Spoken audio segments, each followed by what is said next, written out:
乱暴しようか。私は強くなるんだ。そのためなら何だって。自分の良心に従って人を助ける。オーラってやつは隠してもにじみ出るもんだからな。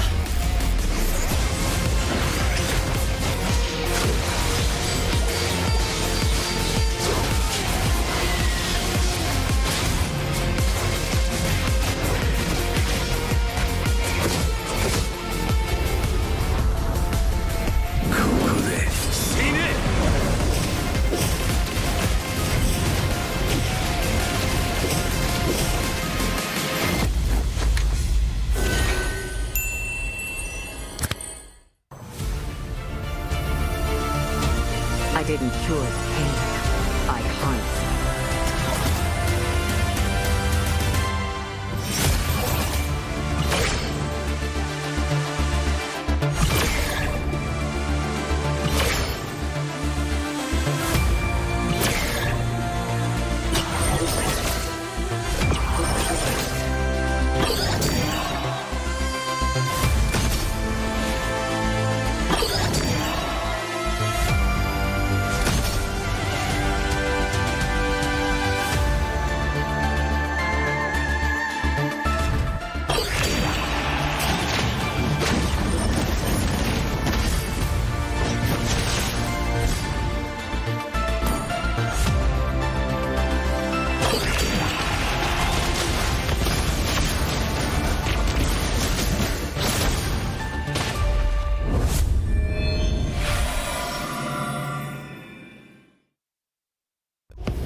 少し乱暴しようか。私は強くなるんだ。そのためなら何だって。自分の良心に従って人を助ける。オーラってやつは隠してもにじみ出るもんだからな。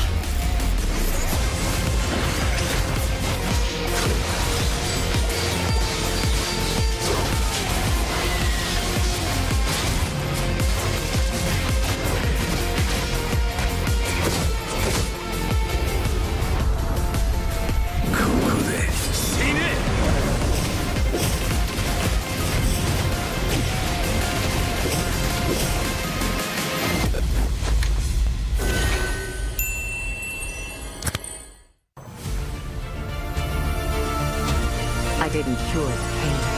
I harmed it.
少し乱暴しようか。私は強くなるんだ。そのためなら何だって。自分の良心に従って人を助ける。オーラってやつは隠してもにじみ出るもんだからな。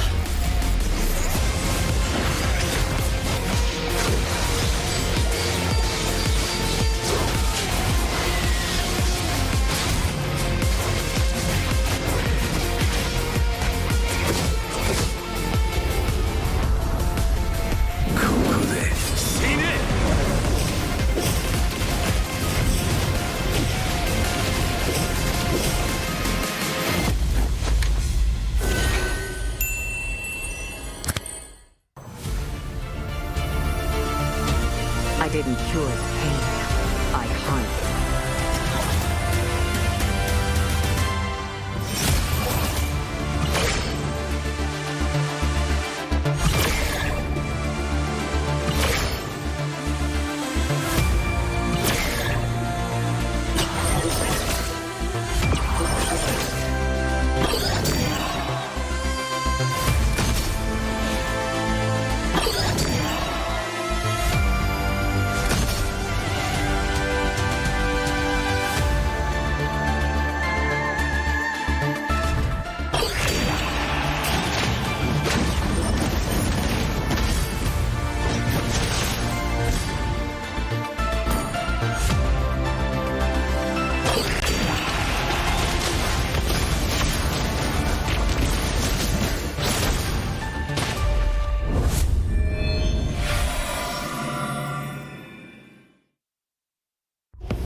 乱暴しようか。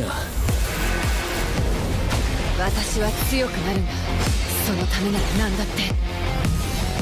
自分の良心に従って人を助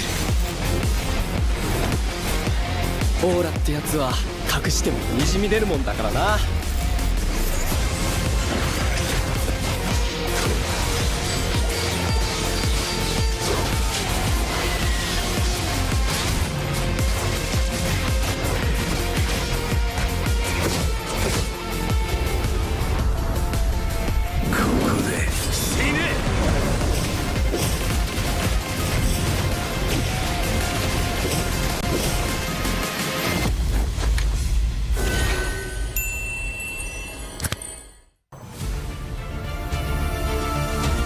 I didn't cure the pain. I harmed it.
少し乱暴しようか。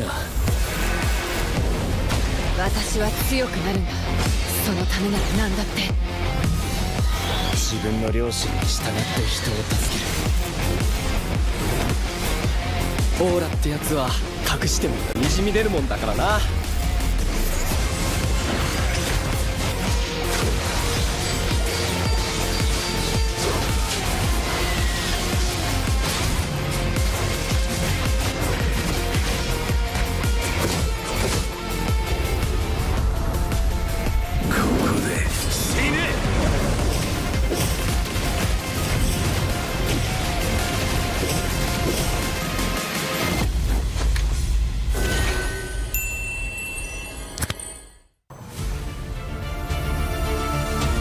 I didn't cure the pain.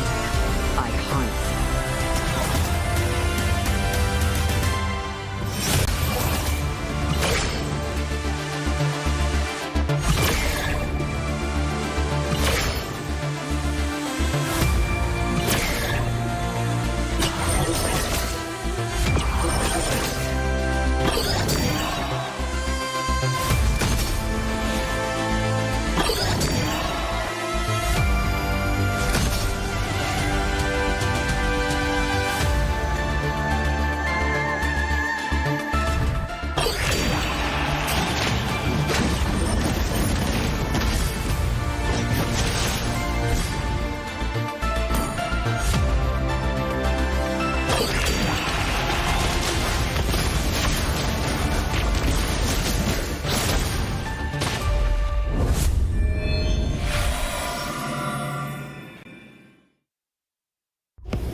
少し乱暴しようか。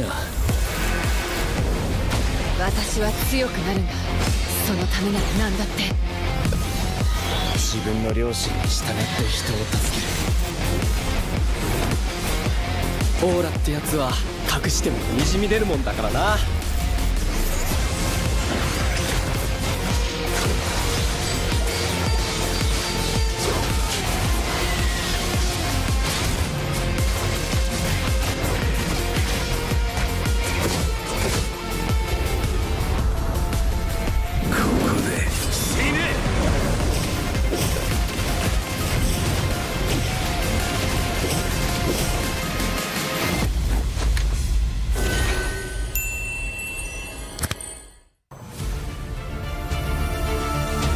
I didn't cure the pain.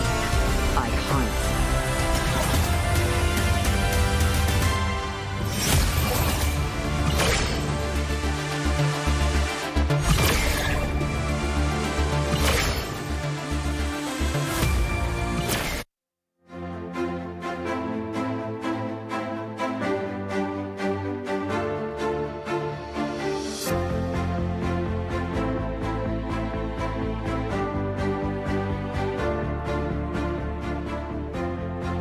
السلام عليكم ورحمة الله وبركاته أعزائي المشاهدين والمتابعين وجميع الحاضرين في الفوف جيمنج أرينا لليوم الثاني من دوري محترفين مواجهة الأبطال في موسمها الخامس هنا في عاصمة المملكة العربية السعودية الرياض. نستكمل أحداث التصفيات في اليوم المصيري من البطولة. 3 فرق متواجدة معانا في هذا اليوم، بنودع واحد منهم وبنتعرف على فريقين متأهلين وضامنين تواجدهم في البطولة العالمية MSC في بطولة كأس العالم EWC. معاكم في تقديم الحدث داود ساندستون داود، وبتشرف في تواجدي معاكم لهذه التصفيات ولهذه البطولة.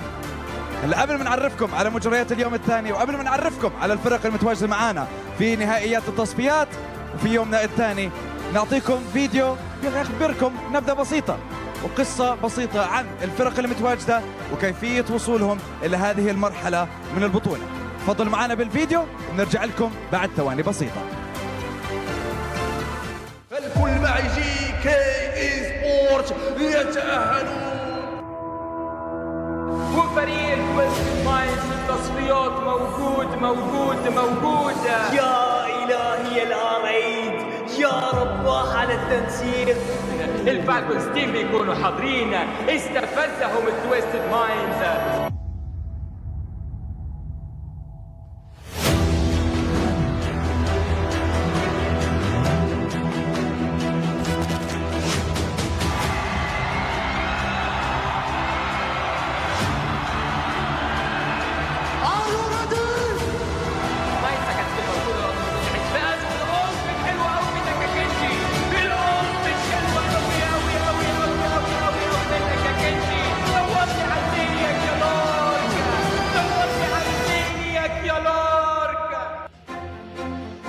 حضورنا الكرام، اليوم الثاني زي ما حكينا هو اليوم المصيري لهذه البطولة. ال3 فرق عم تتنافس على جوائز قيمتها تقريبا $100,000، وأكيد ما ننسى لقب بطل إقليم الشرق الأوسط وشمال أفريقيا للموسم الخامس من دوري محترفين مواجهة الأبطال. مين يا ترى اللي حينال الشرف بتمثيل الإقليمين، ومين يا ترى اللي حيمثل المملكة العربية السعودية في البطولة العالمية؟ قبل ما نفوت في مجريات اليوم الثاني بدنا نخبركم على أحد الفعاليات اللي حتكون شغالة معنا على مدار ال3 أيام وعلى مدار نهائيات البطولة.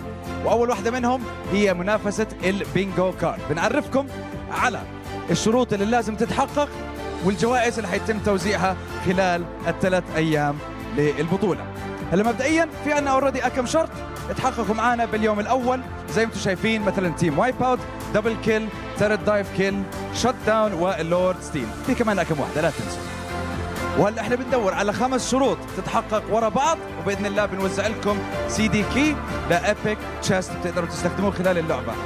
طبعا في عندنا 50 استخدام لهذا الكود، فاول 50 شخص بيستخدموه بيربحوا معانا هاي الجائزه. وهلا احنا اوريدي عندنا شرطين لازم نزيدهم، الا وهما شرط الليجندري ومانياك. هات نشوف وينهم. هاي عندنا ليجندري، يعني قربنا على 3 بالخط الاخير، وعندنا كمان مانياك موجودة هون يا حبيبي، يعني قربنا عندنا 3 قربنا كثير على توزيع الجوائز خلال اليوم الثاني من البطولة.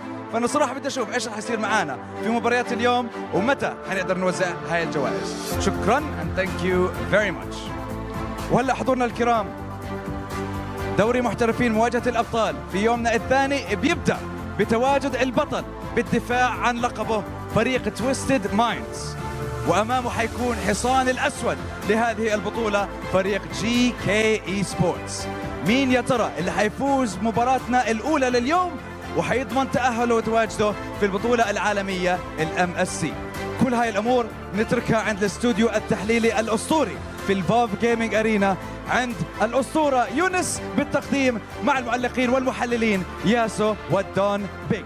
تفضل معنا بالاستوديو التحليلي لنبتدي مجريات اليوم الثاني من تصفيات دوري محترفين مواجهة الأبطال في موسمنا الخامس.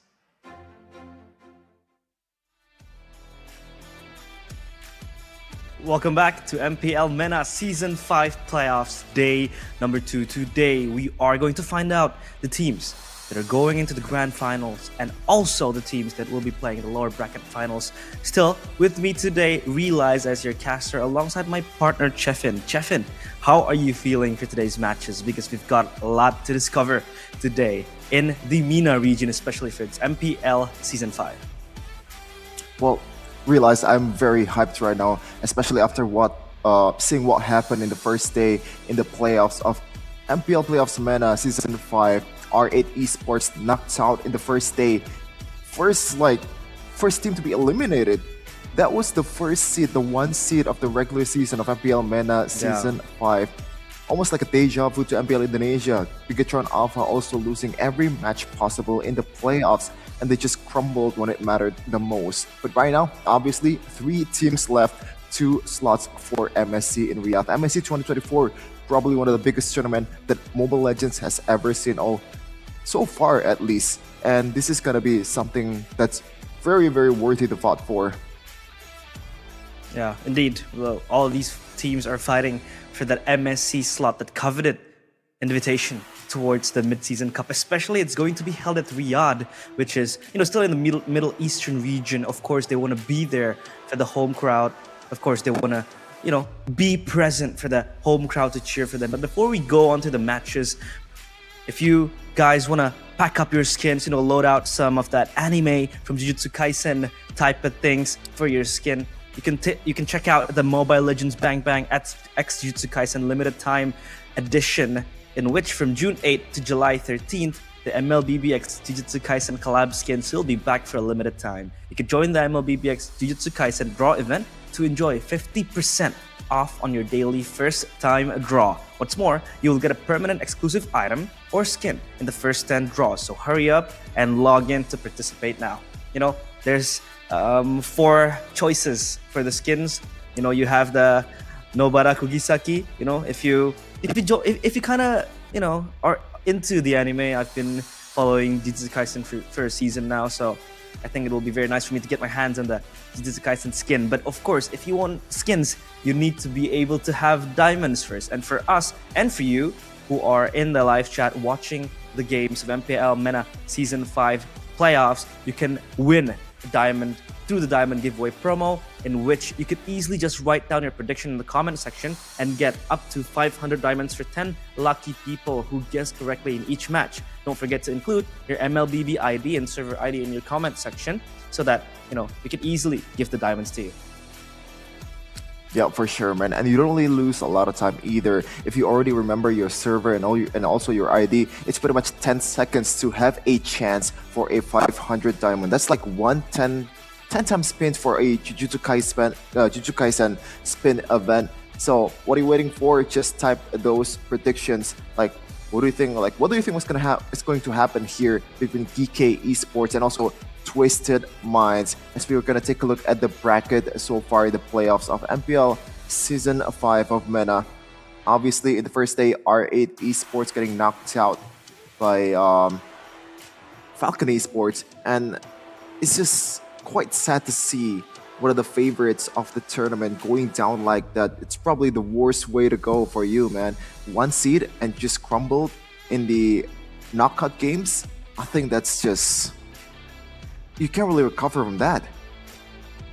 Indeed, I feel like it's very hard for them because as you can see in the team rankings, R8 is like number 1, then Twisted Minds, they are number 2, but they're still fighting now towards the upper bracket final. I mean, for Twisted Minds, they have been, exposed to that international taste, that experience that could help them again re-qualify for MSC. They were Triple Esports, but then disbanded and now as Twisted Minds. I feel like they will still have that experience with them coming into the match against GK Esports, and later on the loser will face Falcon Esports in the lower bracket finals. For Twisted Minds, I feel like they are a team with a lot of caliber, a lot of power in terms of the heroes that they play. They have been very heavy towards the Baxia, the Fredrin, and of course for the MPL MENA Season 5 specifically, I feel like they have sort of a bit of a different options when it comes to other lanes such as the gold. They prefer the Natan, the carries. Natan has been very, very rising in popularity, but for MPL MENA, for the teams here in MPL MENA Season 5, they are very, very inclined to kind of like get Natan as a prio pick for themselves. Yeah, for sure. It's a bit different from what we've seen in other regions, especially ID and PH, which is like the mecca of MLBB esports. And what I see in the first day was there's really not much attention being brought towards the Moskov and the Harith, and I feel like they don't really explore that well enough in the gold lane, because that global presence, I've been talking about this a lot of times. I think that global presence is the most valuable assets currently in MLBB esports. That is the meta currently. The chips, the Luoyi, the Moskov, those kind of heroes, it's gonna be very, very hard to handle if you can't really play it the right way or play against it the right way, because there's extra layer of confusement. Is that even an English word? But yeah, that's what I want to say. Confusion. Confusion. Yeah, a lot of things that are confusing, of course. But for Twisted Minds, you know, they are very heavy towards this team fighting type of composition. You have the Exborg in the hands of Sanji. Sanji has been this kind of standout player for Twisted Minds. He has been the type of XP laner that carries the whole game, the whole team, and the Roger pickup as well for Sano as the gold laner. I feel like Roger has been the stable type of stable type of gold laner hero that you want to pick.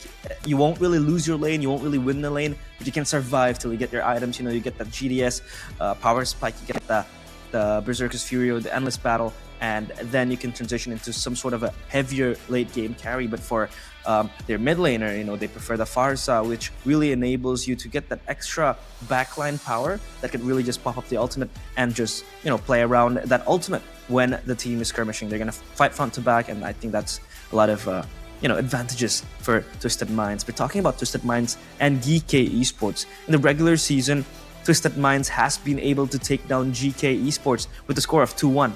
So do you think that will be the same thing again, or even maybe Twisted Minds will be able to take them down in a 2-0?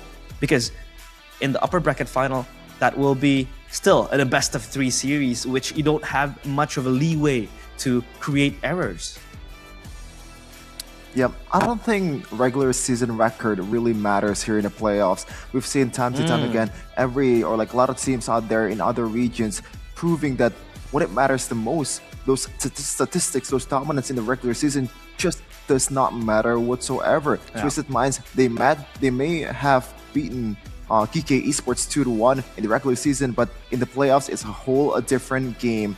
Just like what said, one playoff game equals to 2 regular season games combined. That is how hard it is to play in that kind of situation. Yeah, but here we go with the Moskov pick and the Natan pick. I feel like these are strong gold laners that you could pick for in MPL MENA Season 5 specifically. I feel like Moskov has been rising in popularity, not only in MENA, but in other regions, for our region as well, MPL ID. I feel like Moskov has been this strong pick that could really just stabilize everything. Come the mid game and then the late game, he'll just be a strong carry. And even with the assassination possibilities that he has with his kit, you know, the Spear of Destruction, has that global presence and also has that assassination type of attempt that he has. He could really just be this, you know, kind of like sneaky assassin that could just snipe you down from downtown. And yeah, it's pretty much all things comes into one. You can flank, you can go front to back with that penetration, with the basic attack passive that Moskov has, and even Koba from GK and also Sano from Twisted Minds. There are 2 gold laners with the most hero pools in MPL MENA Season 5 with 9 unique heroes. So we can't really rule out those heroes that's, you know, out of the comfort zone or maybe out of the meta for a lot of regions out there. Like we saw the Clint in the first day, and even it got banned by Coach Dale from R8 Esports in the second phase of the draft. That is something that I've never really seen before in other regions out there, because Clint, like, there's little to no attention being brought to this hero. And in MENA, it's just a whole different game. Like, they are playing something, different here. Yeah, I feel like Clint is a hero that has been very underlooked. I mean, it has been picked quite a few times, especially in situational conditions where you really need that extra range and that extra burst, and the mobility as well at all is offered by Clint. But let's shift our focus on the junglers now. I feel like for Twisted Mind, Soda so far has been the jungler with the most objective of Lords, second most objectives in Lords for the MPL MENA Season 5 with a total secured Lords of 28 Lords. That's a lot of Lords, so I feel like this kind of like just complements the playstyle that Twisted Mind has, because they are this kind of like explosive team fighting type of composition, type of team, but then they have this kind of objective-oriented jungler. Is that a good thing? Sometimes it is, but sometimes you really want to have your jungler to just fight in the face. But I feel like for Soda, he will enable his other laners, but also his other laners has to enable him to be able to get his hands on the Lord. Yeah, for sure. I think you have to tackle those two different games, man. You have to be able to play those utility junglers, because that is the meta of today's game. You have the stability of a utility jungler as a tank, and also the fighting prowess of an assassin. If you take a look at some of the histories here from these two teams, history tells us that Twisted Minds 4-1 against GK Esports, they have been very, very dominant against this opponent that they're going to face in the playoffs. But obviously, the stakes are higher than I've ever realized. So I kind of expect, or maybe I'm expecting GK Esports to perform the way they performed yesterday, because they actually beat the #1 seed in R8 Esport. That is something that I don't really expect. And they brought out a gameplay that's just very, very aggressive. Even in the first game that they played a Julian mid and a roaming Edith. That combo is nasty. One onward, one earth shatter, and one combo, like any weapon that Julian used and Megumi used, it's pretty much a certain kill, especially if you use that Genius Wand to further enhance some of the magic damage dealing capabilities that your teammates have. It's just nasty.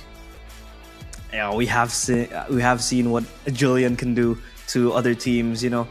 Kyrie was able to pull it off in the playoffs as a jungler, but as a Julian mid, I feel like you just have much more mobility. You have much more freedom, because you don't really need to get your hands on the Lord. You don't need to get your hands on the objectives. You can just focus on the kills. You can just focus on getting those, pushes and split pushes, or even just getting your other laners ahead by helping with the ganks, helping with other type of things that you could really just help scale yourself. And this Julian Edith combo is something that we could peel our eyes to. But for GK Esports, they are also a team that, with one win so far historically against Twisted Minds, they are the team who has Shen, the player with the most hero pool so far in MPL MENA Season 5 with 13 unique heroes. So I feel like that adaptability, that flexibility that Shen brings to the team, it is going to really help them draft a certain type of heroes or compositions that they want to play later on.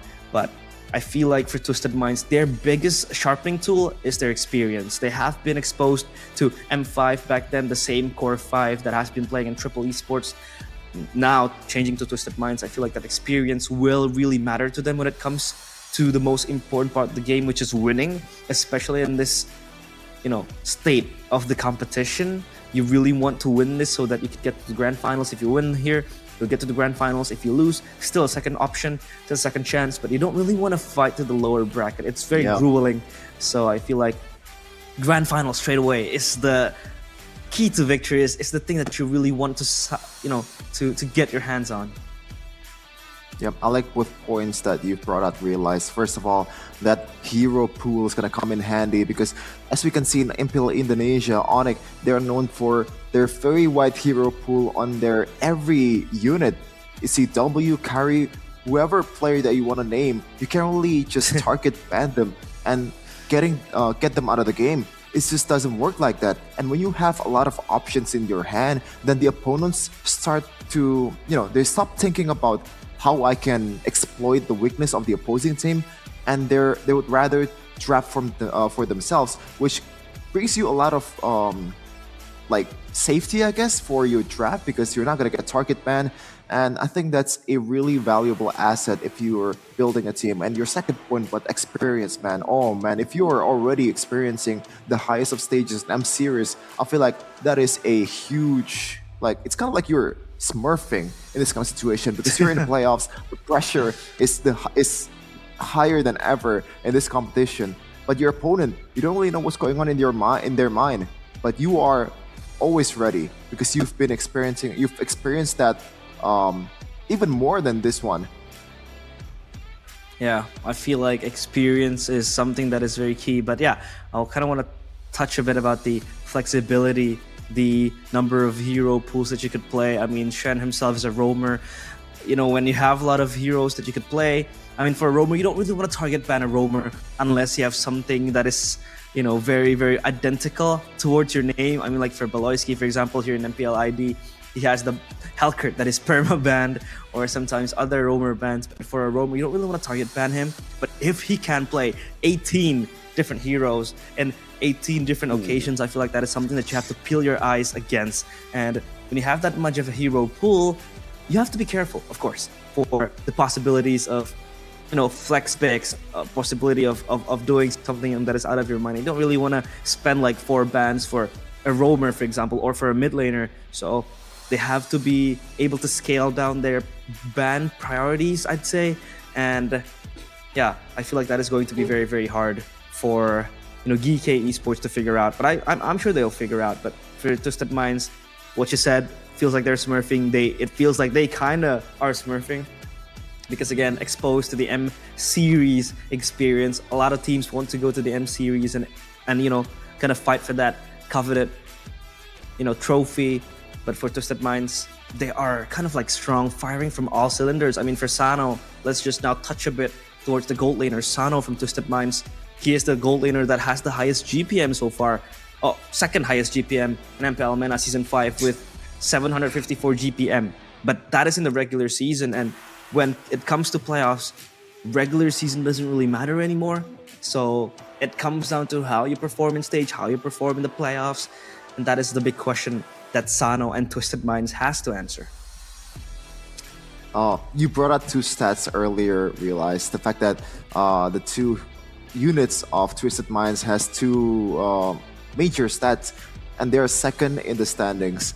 And I bet you, man, the first placer is the members of R8 Esports. Oh man, that's gonna be really, really sad. But speaking of about statistics, realize Troll from Twisted Minds. Yeah. This is one of my worries about their team. He has the highest kill participation in the whole MENA region in Season 5 with 82.81% kill participation. Now, you might see that stat and say, oh, that's probably a good thing. He's very involved in the team fight, but what I'm worried about is I don't want them to be like tunnel vision and also relying too much on trolls and engage, and they can't really make out an engage of their own when troll is not there. So yeah, being very dependent on a one player is a strategy, but when that one player is out of the game, when they're not really in their you know, A game, then you have to figure out something other than that. And I feel like this is one of the homework for Twisted Minds currently in the playoffs. Yeah, for sure. Like, being dependent on a player, I feel like is not a problem. But when you're over dependent to that player, that is when it comes to, you know, being a problem. Because when you're dependent on a player, sure, you want to kind of like create a composition around him, you want to play around him. But when you are over dependent, means all of your winning conditions will go through that player. For Twisted Minds, I feel like they have a lot of winning conditions. You know, they could play through Cuffin, they could play through Sano, activate him, and enable him to be able to get his hands on his favorite heroes, the Roger, the Natan, the carry. But then, do you really want to funnel everything towards him? That is the question.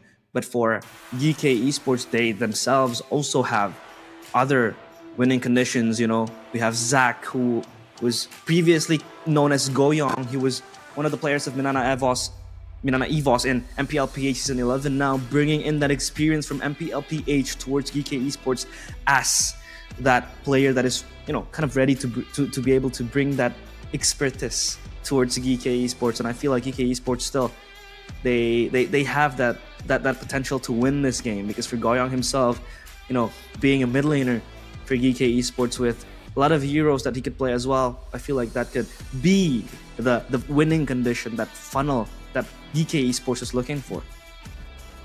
Yeah, I think they should stick to their comfort heroes, and also the way they played against R8 Esports was nothing sort of incredible. The way they're just looking for every clash possible, just owning the bush with the Edith, and also some of the heroes that has a lot of burst potential, combined with the fact that you're, it's like the composition is made for fights, and you can't really be like, you have to put all those resources for a team fight, and you can't really back out either. And when you pour all that resources at the right time, at the right place, with good synergy with your teammates, I think it's gonna come to fruition and create a very, very satisfying result. I believe in the second game, Retrospectively, with R8 Esports, they actually banned the Julie in the second phase. That shows you how much respect they have with this pick for GK Esports. yeah. Retrospectively speaking, for Twisted Minds, when they won 2-0 against Team Falcon, was one of the favorites to win this all as well. They were picking, the Harith that was left open, the Roger Fersano, again with the same jungler, the Barats, that is the favorite for Twisted Minds. So I feel like a lot of things that are happening for Twisted Minds has been very, very good. I feel like for them, the way they want to draft against the other players of Team Falcons, but now focusing towards Twisted Minds and GK Esports drafting phase, in which they will be able to craft something beautiful. That Harith ban quickly from GK Esports. They don't want to let this Harith go towards the hands of Sano, because that Harith was what destroyed Team Falcons yesterday in a 12-minute game, which is, I feel like something that is very, very quick, a quick end to a game. So that Harith is a problem and is strong in this patch, so they don't want to give it for free. The Fredrin ban as well coming through from GK Esports, kind of just disabling Soda to be able to get the Lord Prios that he has later on as the game progresses. Yep, once again, I said earlier that the most valuable asset currently in the meta is that global presence. You can see the importance of the Luoyi, the Chips, the Moskov, and also the Angela brings you a lot of ways to be able to cover the long lane and also catch up to team fights quite fast. And when it comes down to the late game, it's gonna be harder for you to deal with those heroes. But I like the Mathilda pick here coming in from Twisted Minds. I don't know why in MPL Indonesia and also MPL PH, that Mathilda pick in the Real Care season, it was one of the best heroes in the game. It's almost banned in every matches. I believe the frequency in MPL Indonesia, Mathilda is the second most prio hero throughout the regular season, but somehow in the playoffs, they didn't use it at all. I generally don't get that. Yeah, the Mathilda was nowhere to be seen. And yeah, I was thinking in my mind, if they're going to pick the Mathilda, they're going to pick up the Barats, and they did. They will try to hover that Barats, and they will pick it eventually. This Mathilda-Barats combo is just disgusting to deal with. It is usually the counter towards Ling, towards a jungler that is really dependent on the purple buff, but they will pick it up this time, and without having that thought of trying to counter something, this Mathilda-Barats combo is already strong in and of itself. So this will be the enabler for Twisted Minds to get their hands on the objective, to get their hands on the things that they want to prioritize later on in the game. And the Paquito will be left alone on his own devices later on. For Sanji really, really likes to play this Paquito as well, one of his favorite heroes, one of his signature for Twisted Minds. Now for GK Esports, how do they respond to this? I mean, they have that Valentina with the IMU, which might be able to survive with the Detona, with a stolen Detona, but the question is how they will try to fight this in a front-to-back scenario. Yeah, I like the Roger too. It brings a lot of flexibility on how you want to approach the team fight. And a Moskov ban coming in finally for GK Esports. One hero that's not really priored so much in this MPL MENA playoffs compared to the other regions out there. But this is going to be very, very interesting. As you can see, we're also banned for Twisted Minds. So GK Esports, they haven't picked their roamer just yet. And those healers is also a good match for a Roger, especially if you're playing a Roger against a healer. it's always bad for you because Roger is more of a finisher, kind of like Martis with a decimation. Roger procs his passive when the opponent's HP is very, very low, and when there's a healer that can, top your HP up in a second, it's gonna be hard to play that kind of hero. Now, what you want to do is to extend that, enhance the durability of that Roger. So I like the way Twisted Minds are banning right now. Yeah, the Minotaur ban as well towards the player of GK Esports really just disables that engage potential. I mean, for GK Esports, they have the Yuzong with the Black Dragon form and the Fierce Dive, which main initiation tool, but they have way so much escape coming for Twisted Minds. The Guiding Wind that could easily be cancelled by the Minotaur stomp or like the knockup, so they don't really want to get that given to GK Esports. Now for the last two picks, interesting to see they are yet to pick up a jungler for themselves, but they will pick up the Joy, a hero that has not yet been seen that much. Oh, no. Now with a win rate of 75% in MPL MENA Season 5, well, that's a huge win rate, but they're hovering the Adept. I think they'll pick it up though. There is no way they will pick up this Adept, because this Adept really needs, I don't know, something that could really just enable her to get her hands on the Swan Song.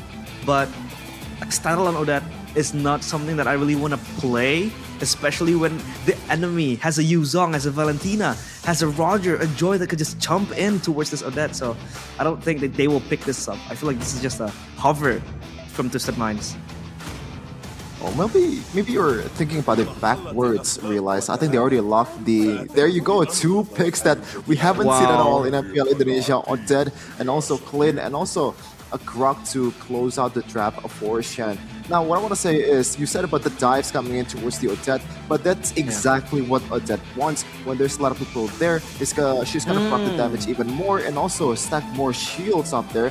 But this Joy, man, I'm sorry, but I generally do not like the Joy pick here, because there is just too much durability coming in from Twisted Minds. It's gonna be hard for you to be able to burst down some of the members of Twisted Minds in this case, and that 75% win rate, I think that's no longer the Joy that we know, man. It's always been nerfed over and over again in every patch, and right now Joy hasn't seen the light of day in MPL playoffs, in PH, in ID, and in any other regions out there. Yeah, interesting to see how this Odette will operate. Now that I think of it retrospectively, Chefin might have made a good point where Odette really wants to, be up there standing where a lot of people are clumped up towards her, and that is the moment where she will be the one popping up the Swan Song, and that is going to be the, kind of like the key to victory for Twisted Minds with this Odette. But again, when she is going to be bursted down instantly with the Joy running out with the electrifying beats or the Roger with the pounce, that is where it spells trouble for Twisted Minds. So they need to navigate a way to be able to enable this Odette. I feel like the Matilda is there kind of to save her as well. You have the Barats as a perfect frontliner to stop that. Yeah, a lot of options to traverse around the drafting phase, the composition that is Twisted Minds composition. So yeah, interesting to see how this will play out. And the Clint as well, a good option for extra range and mobility when you have that Roger playing against you. So yeah, a lot of surprise picks that kind of makes me excited as well on how the diversity there is in MPL MENA Season 5. A lot of heroes being picked up in which in other regions has not been that famous or that popular. I am very pumped, Realize, especially with this Odette pick, because I've seen some TikTok videos that left me speechless. Odette deals that much damage? You can see here once again.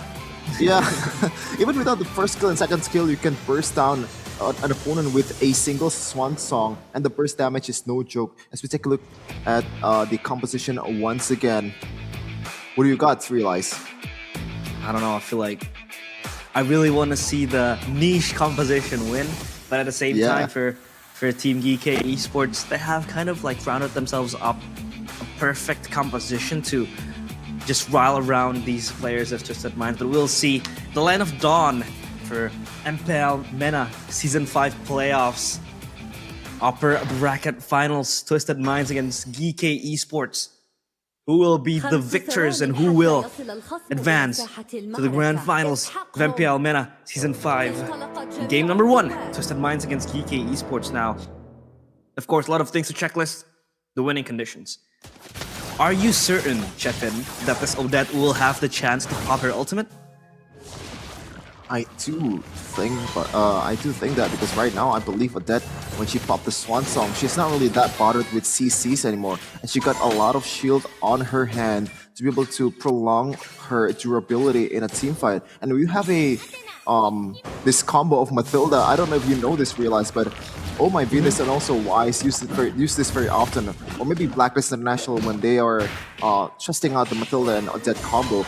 Meanwhile, the bottom lane though, it's gonna be a burst down onto a Costa Rica. No, still has 1 HP. But back to my point earlier, you can combo out the Guiding Wind and the Circling Eagle towards a Swan Song, and that's gonna be a moving Swan Song combo. It's gonna be very, very interesting. Oof! First blood though for Shen, and they get the double kill for GK Esports with Mark as well running around. And that is 2 quick kills out of the pockets of GK Esports. And wow. Back to the topic of that Swan Song interaction. I feel like there's also a unique interaction, Chefin, where, you know, Gord with the Mystic Gush, when he is tethered to a Guiding Wind, he will be running around and flying around with the, you know, with the Mystic Gush. So I feel like that is also something that we can highlight. But Costa Rica already taken down by Sanji. Sanji will flicker away, but then the Detona's welcome is perfect to the lockdown mark in place. Guardian Barrier is not going to be enough for Shen to get another kill, and that is 2 quick kills pulled back by Twisted Minds. Already seeing the weakness of Joy. Can't really evade those CCs anymore, as Hoda surely will be able to secure this one unless one of us contest this one. Shen might be going down here. Sanji wants to commit onto this. Hoda, one more hit, one more basic attack, and he got it quite easily. Meanwhile, Zetanas welcome from IMU will be stolen by Zac. Flash you can form will be followed up, but I don't think they're gonna try to go for this one, as they actually went for this one. Swan Song, look at the damage coming in. Realize, I told you, man, they want the time to come to punish them with the Swan Song. Wow, it is all coming to fruition in Twisted Minds. Just like their names suggest, they are very twisted in a sense that they are so wicked and ready with these types of picks, with these types of compositions. And I feel like this is so interesting, so fun to see, where the Odette, who is subject towards such, you know, heavy dives, is the one standing strong to counter the dives coming in from GK Esports. But so far, Zoda has been just roaming around trying to get his hands at the objectives. A turtle again secured by Twisted Minds earlier, and Koba already has his hands on the Windtalker. That could be the kind of like the helping tool for him to speed up even faster his farming patterns, and later on get his other hands on the other items that he needs. Not yet the power spike, but he's getting there slowly. Yeah, for sure. As you can see also the interaction there between Mark and also Hoda. The fact that Hoda is level 6 and Mark is level 7, and Mark just doesn't want to do anything with that, shows you how vulnerable right now Joy is. Meanwhile, Zac will stall the Zetanas welcome, will not be able to do anything with that, as it's back to square one once again. A 4-2 so far, about a 1k gold lead for Twisted Minds as we go into the second turtle in a second. Now, I think the winning condition for DK Esports is somehow try to pull the trigger earlier before Twisted Minds. Meanwhile, wall charge already been used. Huge resource burned out before the turtle fight, as Shen already very low. And now they have all the tools available and also all the time in the world to take this one without any contest. Yep, easy. Total take, and again, Twisted Minds just so good on zoning out their enemies to be able to get their hands on the objectives, on the lords, on the turtles, time and time again. And so far up top, it hasn't really been such of an action, but Sano will get dived upon, just beaten down to a pop by Koba. And that is an important kill for this Rogers to start snowballing. Troll might be next on the menu, but he pops up the circling eagle. Jumping forward, the pounce will enable Troll to be pushed back. But there goes Shadow Strike from Zac. Is not going to be enough to take down Troll. And he will still be standing defending that tier 1 turret without it even being skated. Yeah, finally, DK Esports found something there in the top lane. I was going to say that they're not really putting any emphasis on the gold lane, considering the fact that Twisted Minds has been roaming towards the XP lane much more often. And when you're up against Barat in the early game with an assassin, you probably just want to evade that Dino as far away as possible and try to punish the opposing lane instead. And once again, look at that, Twisted Minds, they read out the movement from DK Esports. Intelligent there, but Mark is very, very vulnerable to CCs and damage. And the siege once again begins. A dive towards the top lane, and Koba, stuck in a rock and a hard place, will be taken down by Troll. Sonos Welcome is there to lock Shen in place, and there goes the Swan Song, but cancelled by the Guardian's barrier. And of course for Shen, he still survives, but at what cost?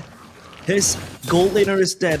The one that he has to protect is now gone, and this is just going to steamroll, to snowball Twisted Minds to even greater heights as they get their hands on this tier 1 turret. And so far, it is looking so swimmingly for Twisted Minds. Yep, Coffin. It was the Swan Song, and I feel like you kind of underestimated the Odette very early on the draft, realized. You can see the shield coming in from the Swan Song. Yeah, insanity. That was like 1/3 of HP of Odette. That is a huge, huge shield. And Odette hasn't seen any items yet. She hasn't stacked up all of that damage yet. Meanwhile, the bottom lane, though, Sanji 1v2. I feel like he's gonna get out from this just fine with the shields, with the jab. Now Shen might be in trouble here, getting crowded by a lot of people there. Once again, Titanos Welcome on towards Zac. He's gonna get munched on and killed. No!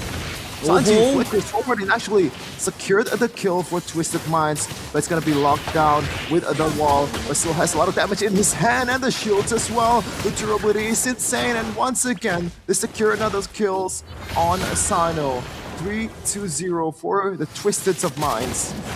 Oh, how do they even fight this? Koba, even getting jumped on, loses a chunk of his HP. And Twisted Minds, 7th minute, and they're able to just march down the tier 1 top side and the tier 1 mid. And Mark could be next on the blacklist of Twisted Minds. Mark is stuck. He has to run away, has the movement speed to do so, but Coffin is on his way.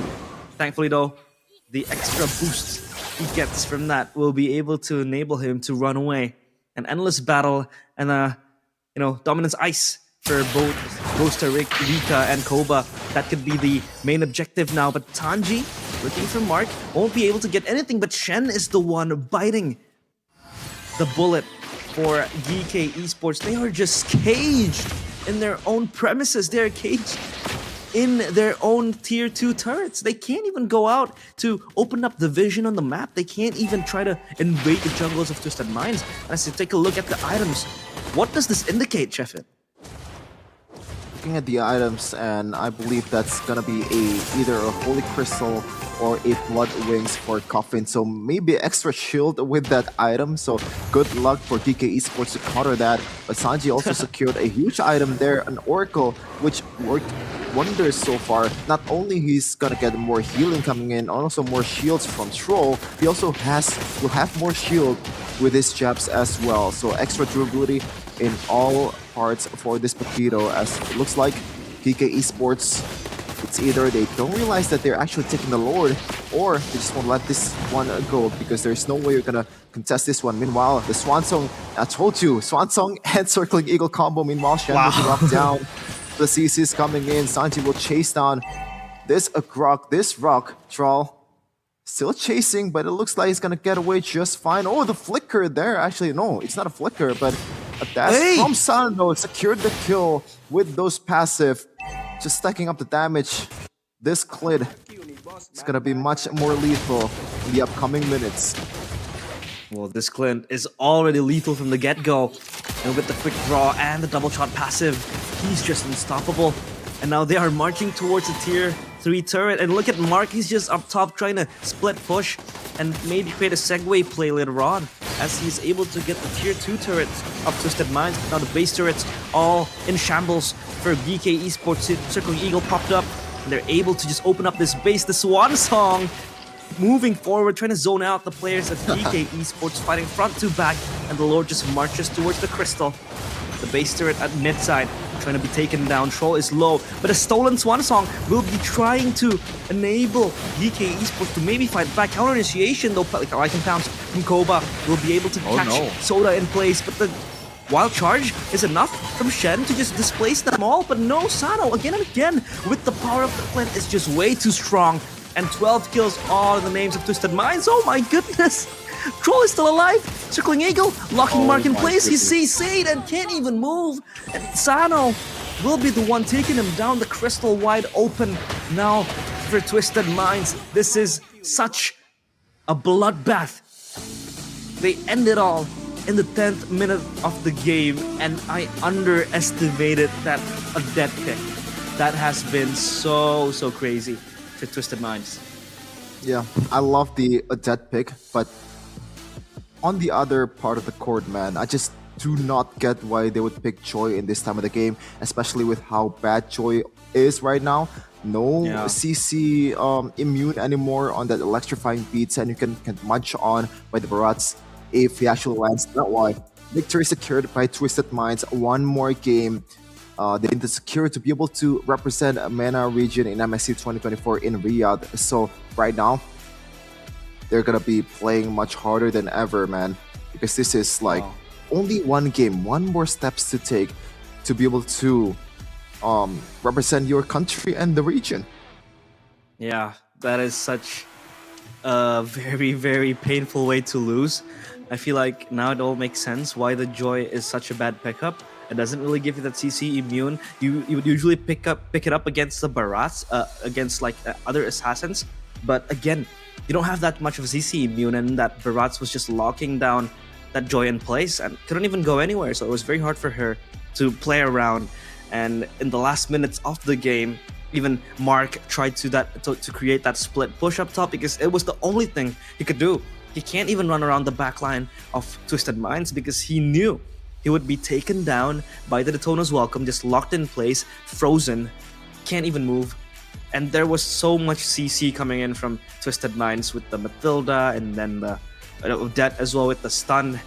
So yeah, it was just hard for the Joy to maneuver around. And this Odette pick, I feel like, yeah, it was good, but it wasn't really the only reason why they won. It was because the other laners were really active. I mean, Troll was stepping up huge, and the MVP, of course, for today is your jungler Soda, the guy with the objectives in his eyes.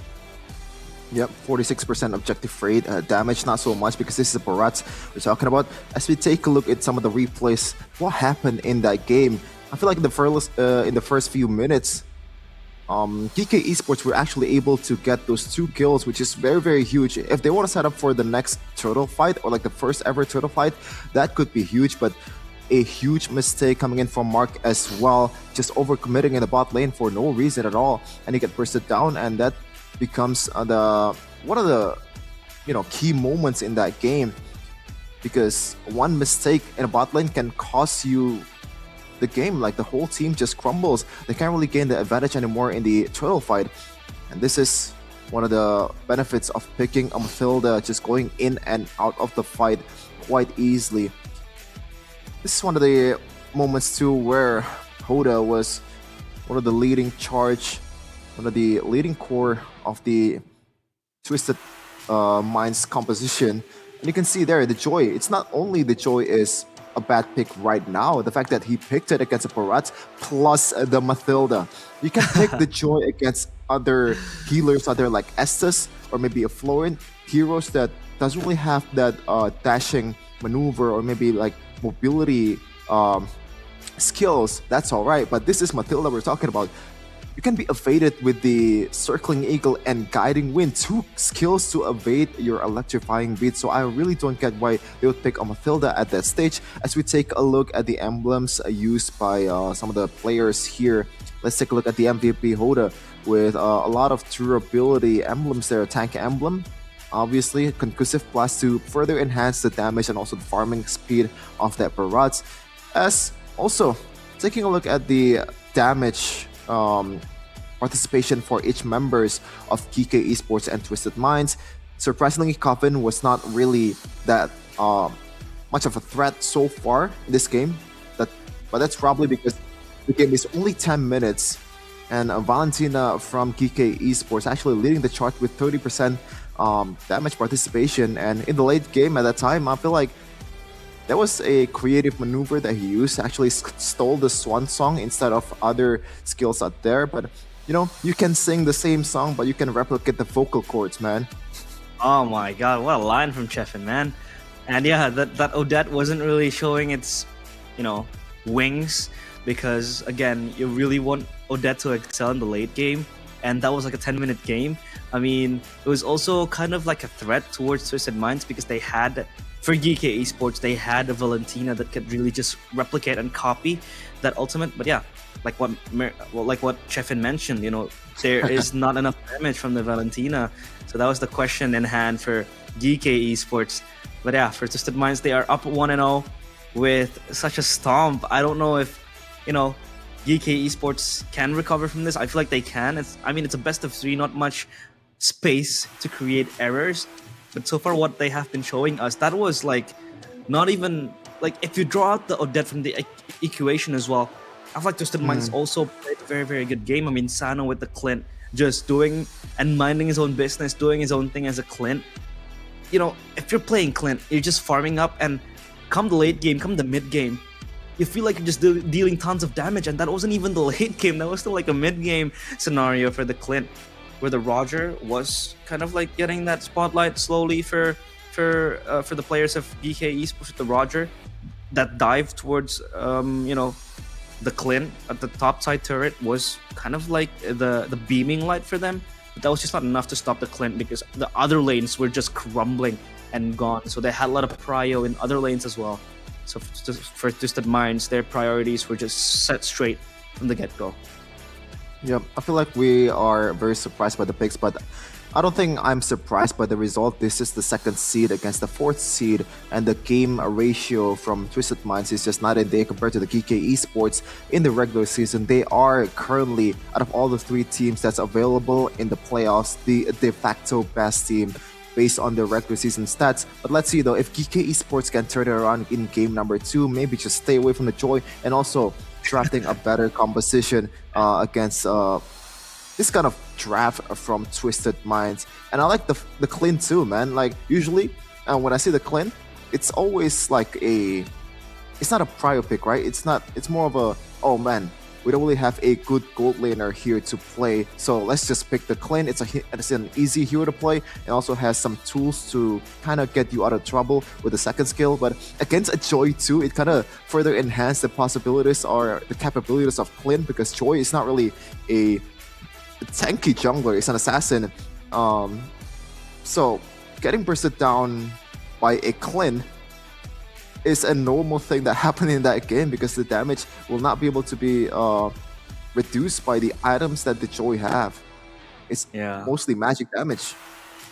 Magic damage, and they had a lot of survivability as well coming from the side of Twisted Minds. You mentioned it, you know, there's a reason why they picked up the Mathilda, the Odette with the Swan Song, and even there was an Oracle build coming in which just enhances the shield, coming in with Paquito as well, the jab, and that just adds so much survivability, because the Swan Song in and of itself innately already provides with you a shield. So you don't really have to worry about someone not peeling for you. And I feel like Odette wasn't even peeled in most of the team fights. You know, the Odette was just standing behind, you know, waving her wand. Not with a peel. There wasn't even a peel action coming in from Twisted Minds. They were just like standing there and letting, you know, Odette do her own thing. And GK Esports couldn't even punish her. So I don't know, maybe for GK Esports, they just stick to the traditional junglers they usually just play. The Fredrin, the Baxia. I feel like that gives you more of a power when it comes to the objective contest. When it comes to the little skirmishes, the Fredrin gives you that. The Baxia gives you that. The mobility it has also enhances you to be able to move side to side. And talking about side as well, the side lanes were just all torn apart by Twisted Minds towards GK Esports. They had no chance, little to no chance. In up top in gold lane, there was kind of like a hope in which the dive happened. But down bottom was just gone. I mean, Sanji was there trying to clear up everything, but it just didn't work out for GK Esports. Yeah, I was gonna mention the importance of Sanji in that game, because off camera he also does a lot of work, a lot of off camera kills that he secured. It's a like he's surrounded by a lot of people there, like it's a 1v4 situation, but he made it 1-on-1 with the right targets as well, and he can get away from the danger quite easily because he has a lot of movement ability with the jabs, with the knockout strike. He is playing a wonderful game that game with the Paquito, and I feel like if we were to pick a second MVP in that game, that would be Sanji. And even if you pick Sanji as the MVP, then I would probably not mad about it and kind of agree with it.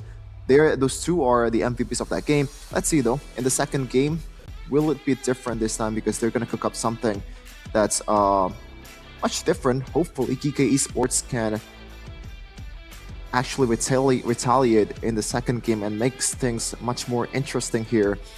So we are beginning with some of the bans that's already secured on that one. Let's see, what's it gonna be? Is it still gonna be the Angelas and the chips on the Luoyis? I feel like that's the meta right now, but maybe the adjustments will come in from GK Esports. Yeah, the Luoyi was banned in the second phase of the game, or the drafting phase for teams, but the Barats, they determined that the Barats is a bigger threat compared to maybe the Paquito or the Mathilda. So they take it out for Soda, and the Angela ban coming to the Paquito as well, taking away. Sanji with the Paquito wasn't really, the hyper carry he was. He was not really the flashy player, but he was sucking up pressure. He was sucking up 2 to 3 people towards him, making space for his team, and just staying alive as long as possible. And that was the reason why he was, probably, like what Chefin said, the second MVP of that game. And it was just so hard for the players of GK Esports to get their hands on the ban because of Sanji just appearing there. And the Fredrin ban coming through with the chip as well. So 2 roam bans and 2 jungler bans in this game. Okay, I feel like the Barats ban was a bit unnecessary, and I just want to highlight this, man. In the MPL MENA playoffs season 5 so far, I feel like they kind of forgot that Export exists, and Barats is not really that prime jungler anymore as they ban. This is an interesting ban, Taritza, so maybe Twisted Minds, they want to play through their backlines, a hero that doesn't really have a lot of mobilities.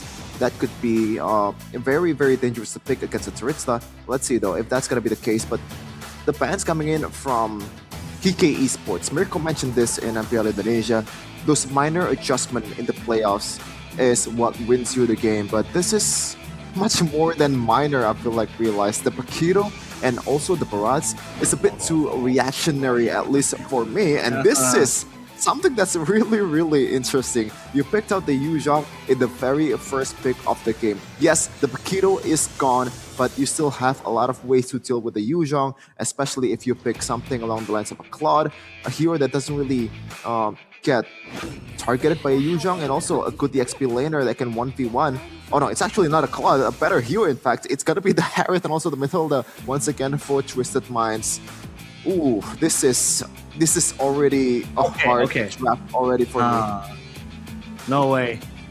No way they banned out the Barats and the Paquito and they let go the Harith with the Mathilda as well behind it.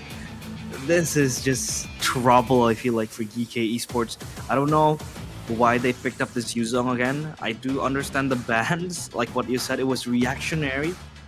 But to let the Harith go, it's that prio? I don't think so, because this Harith has been so much of a pest to deal with. That is the hero they picked up when they won against Falcons yesterday for Twisted Minds.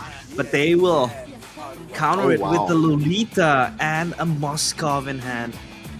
Still, the Harith, I feel like, will just win lane against Moskov. But when it comes to the late game, I feel like the Moskov will have much more of an agency to move up top, to just move freely and just dish out the damage as how a late game Moskov would do. And Valentina to round up the first phase of the picks here for Twisted Minds. Already a well-rounded draft coming from Twisted Minds, but TK Esports, that Lolita pick just came out of nowhere. Usually when you're playing against a Harith, you don't play like a pick-off composition with a Kaja or maybe a Franco, or maybe even more creative. You overload it with damage coming in from Phoveus, but that's a bit too creative, I would say, in this kind of meta. And I'm gonna give you a statistics, Realize, and also the viewers out there. The most prio heroes in the playoffs of MPL Indonesia and MPL PH with almost 100% banning rate is Harith on ID, and also, guess what hero on PH? Harith. Yep, also Harith. Like, you can already see the importance of this pick, especially in the mid game, man. Once you get the Starlium sight and also the Feather of Heaven, there's really no ways to counter the Harith unless you just overload it with a CC, preferably a suppress that cannot be dealt with as a Harith with a Purify. Yeah, the gravity and the magnitude of this Harith pick is just way too mighty for Twisted Minds, and I feel like Twisted Minds is just like Thanos, collecting all the Infinity Stones. They got their hands on the Matilda, the Barats last game, and now the Matilda. They're rounding up a pretty strong and threatful draft towards the players of GK Esports. Now the question is, what will they pick towards this Harith? The XP has been completed and the gold lane as well, so there is there's no room for reactionary counter picks like the Mincetar or the Lunox. Maybe the Lunox would come out as well, but it is not going to really deal with the Harith, because Lunox is a lane counter towards the Harith, not a game counter. Because when the Harith just comes online, gets his hands on the items he needs, when it comes to the mid to the late game, Lunox won't really stand a chance against the Harith. But the Luo Yi and the Guinevere ban is coming out from both teams. If you cover all the screen right now and only see the bans coming in from GK Esports, you'd expect them to play against BTK, against Cloud9. Because this is like a MOBA Zane bans, man. A Guinevere, Pasha, Fredred, and Barats, and also Paquito. And I feel like they forgot the existence of Akai. I feel like banning an Akai is much better than Guinevere, but oh my goodness. Okay, they want to play it really fast with the Nolan and a Julian. I get why they want to play the Lolita here, so they want to go guns blazing and just pretty much a glass cannon composition.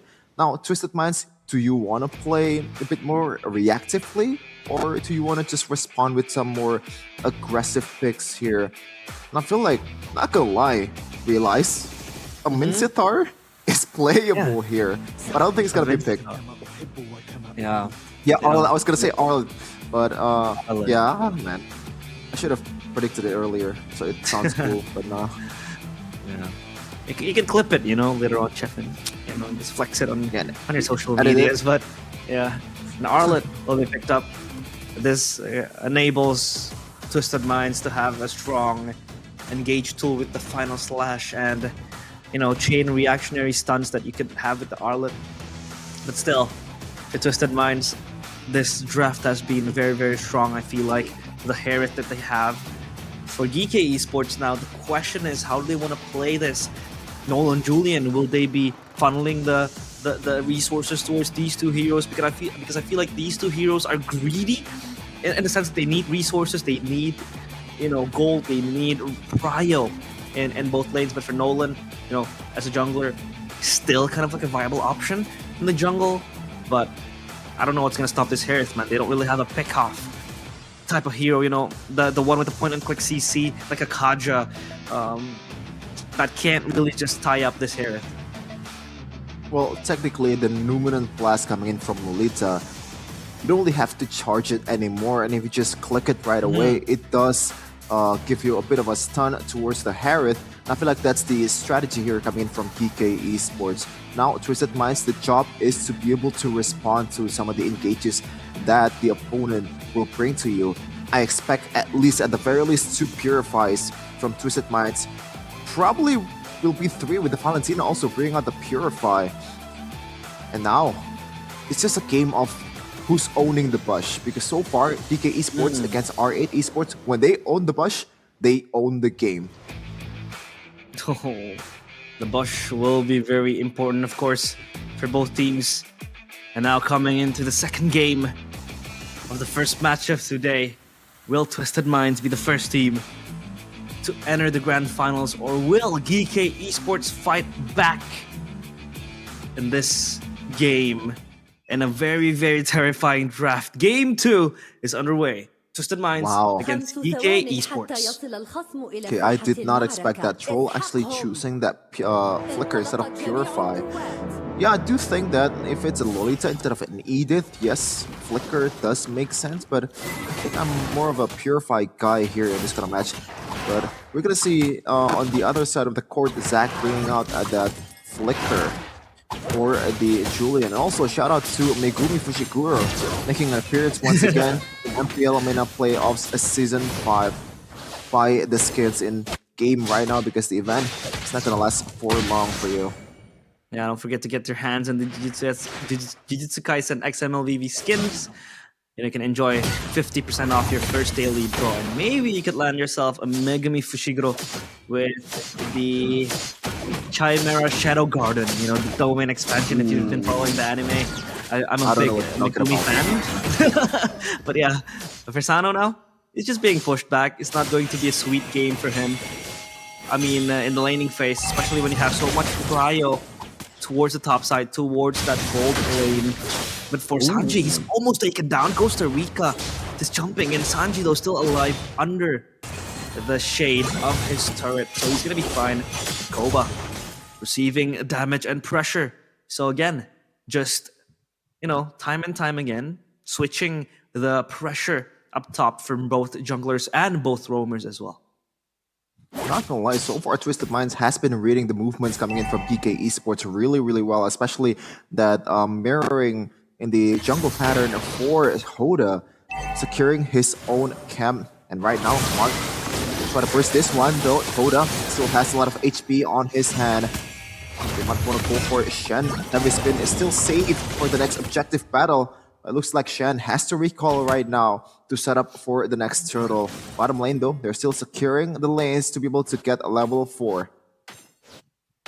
Yeah, they want to get that running as fast as possible because they have a turtle take, though Zac is close by. They want to get this turtle. Heavy Spin popped up and the Great Spear, the Spear of Destruction coming in, but that turtle will be secured by Soda again, the king of the objectives in the jungle today.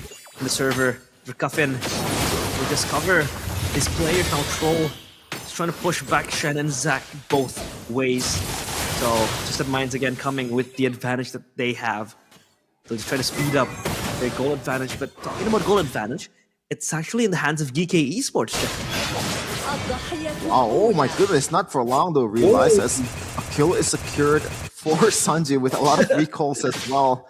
And this is not looking good. Usually, Yuzhong is one of those heroes that's quite standard in the laning phase. You can deal with pretty much anything and not get killed in the process. But if you get killed in this kind of phase of the game, then it's not going to be good for you, as looks like it's going to be a gang here from Zac going down bottom.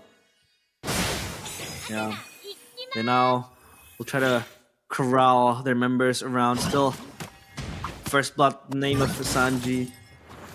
They'll try to just ease up the pressure and just soak everything towards them. The resources are in their hands. For Zac, this is going to be a very interesting game to play. I mean, who does he target? Sure, the Harith. But he has backup from Soda and Costa Rica. This jump forward already popping the BDF. Now the Heavy Spin will lock him down. And that is another kill. The Spear of Destruction popped up, and there's no way Koba will TP towards that.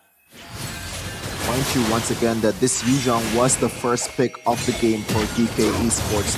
The value that it brings so far in this game is just close to nothing so far. 0-0.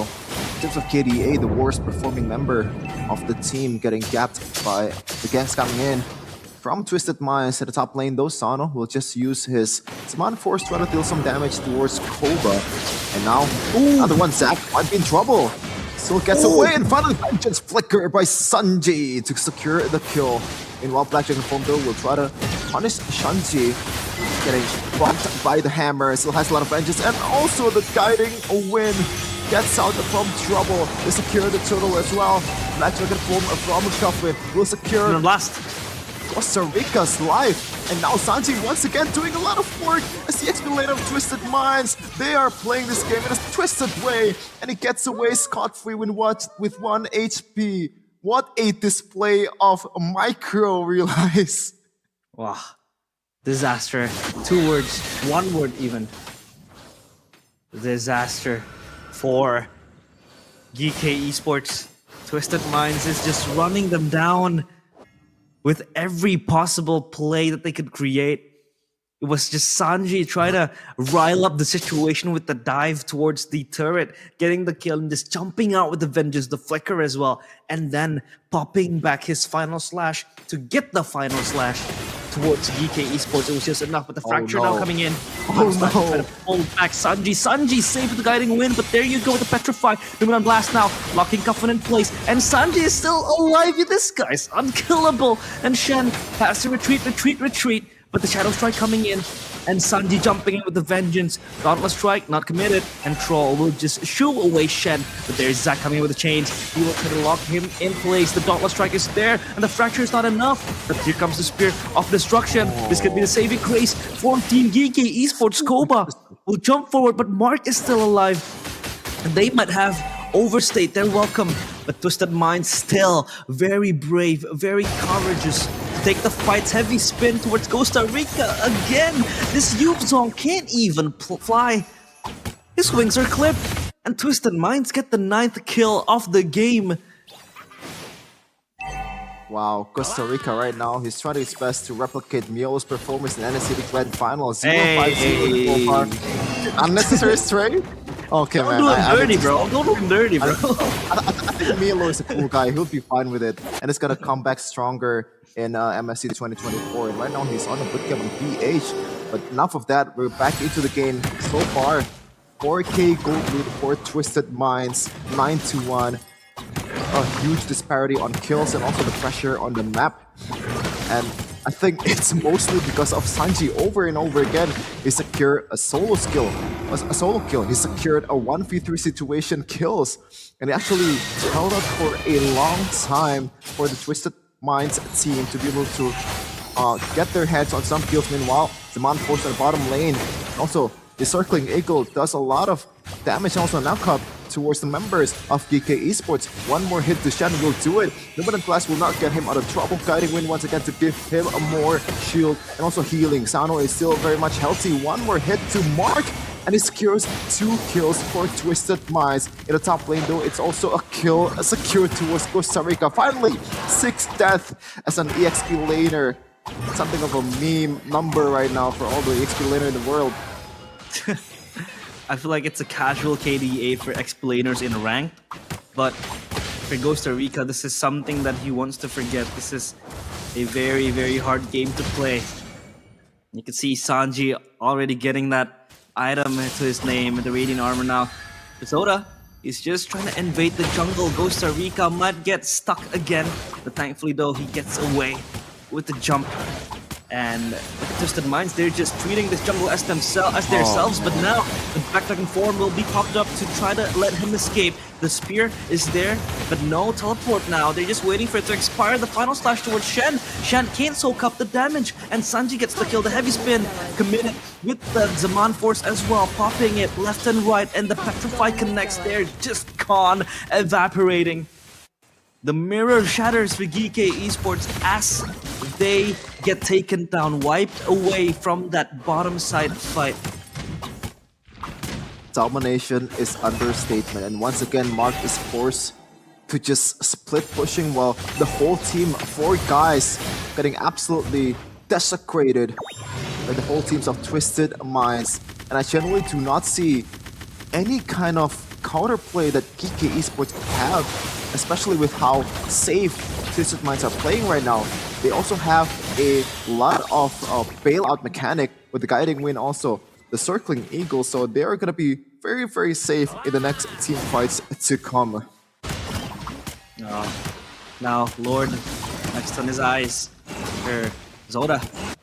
So I don't really see an opportunity where GK Esports can climb back unless this Moskov in the hands of Koba just gets like a maniac and then gets his items, gets online, because, you know, I kid you not, a Moskov could be a saving grace for certain teams when it comes to the late game, but that is just not, I don't know, it's just not realistic. And now Sanji's stuck in the wrong side of the map, will be taken away by Mark. And that could be a consolation kill, but here comes the cavalry, stolen Black Dragon form for Cuffin. And look at the CC! It is just so sweet. Another dragon joins the fight, but it is not going to be enough. It won't even hurt them. Sano running away, running forward. Shen stuck again. The frontliners aren't frontlining. Costa Rica will just try to shoo away the players of Twisted Minds. But look at Cuffin in the backline getting Mark. Or Zach rather. And now they march towards the base. This could be the end of GK Esports, I presume. Now they're just gonna try to deal with this one. One wave has already been cleared, but the bottom lane though, the Lord is coming, and they are still 5-man healthy. Zach is coming up in a second, but let's see if they can defend this one. Zaman Force right away from Sano. Secure a 1 kill. Meanwhile, the Wind Blast connects onto 4, but there's no follow-up whatsoever. The damage is just not enough. Costa Rica still doing his best to stay alive. It looks like it's gonna be the end for GK Esports in this upper bracket finals. Twisted Minds wins this one and secures a spot in MSC 2024. Welcome to Riyadh. Welcome to Riyadh, of course. The hometown heroes secure themselves a spot towards Saudi Arabia, towards Riyadh, where the fans will be very, very happy to welcome this hometown team play. And that was such a strong showcase of insane prowess. It was just so crazy. I'm out of words to describe what happened in that game. It was just a stomp from minute 1, where it was a 6-0 lead. Sanji was just doing his own thing, being flashy, just making the plays as an Arlet. It was just, I don't know. I'm lost for words, man. I don't know. It was just so insane. Yep, for sure. I feel like here's the thing, all right? When you're playing this kind of composition from GK Esports, if you're not dominating right from the get-go with the burst damage in the early game, then you're gonna be at you know, it's gonna be hard for you to come back, because let me tell you, man, I'm a Yuzhong player, and when I'm like down like 0-5-0, there is no way I'm gonna be flying as a dragon towards a 5-man healthy team, because I'm not gonna be able to take all those damage, even as a dragon.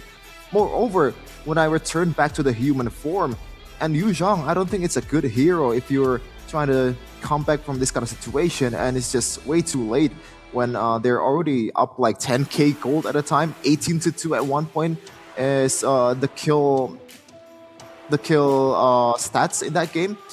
Yeah. And it was like, I don't know, man. Just like you, I'm a bit speechless right now. It's just way too dominant. Just like Onyx and MPL Indonesia, just running through everybody.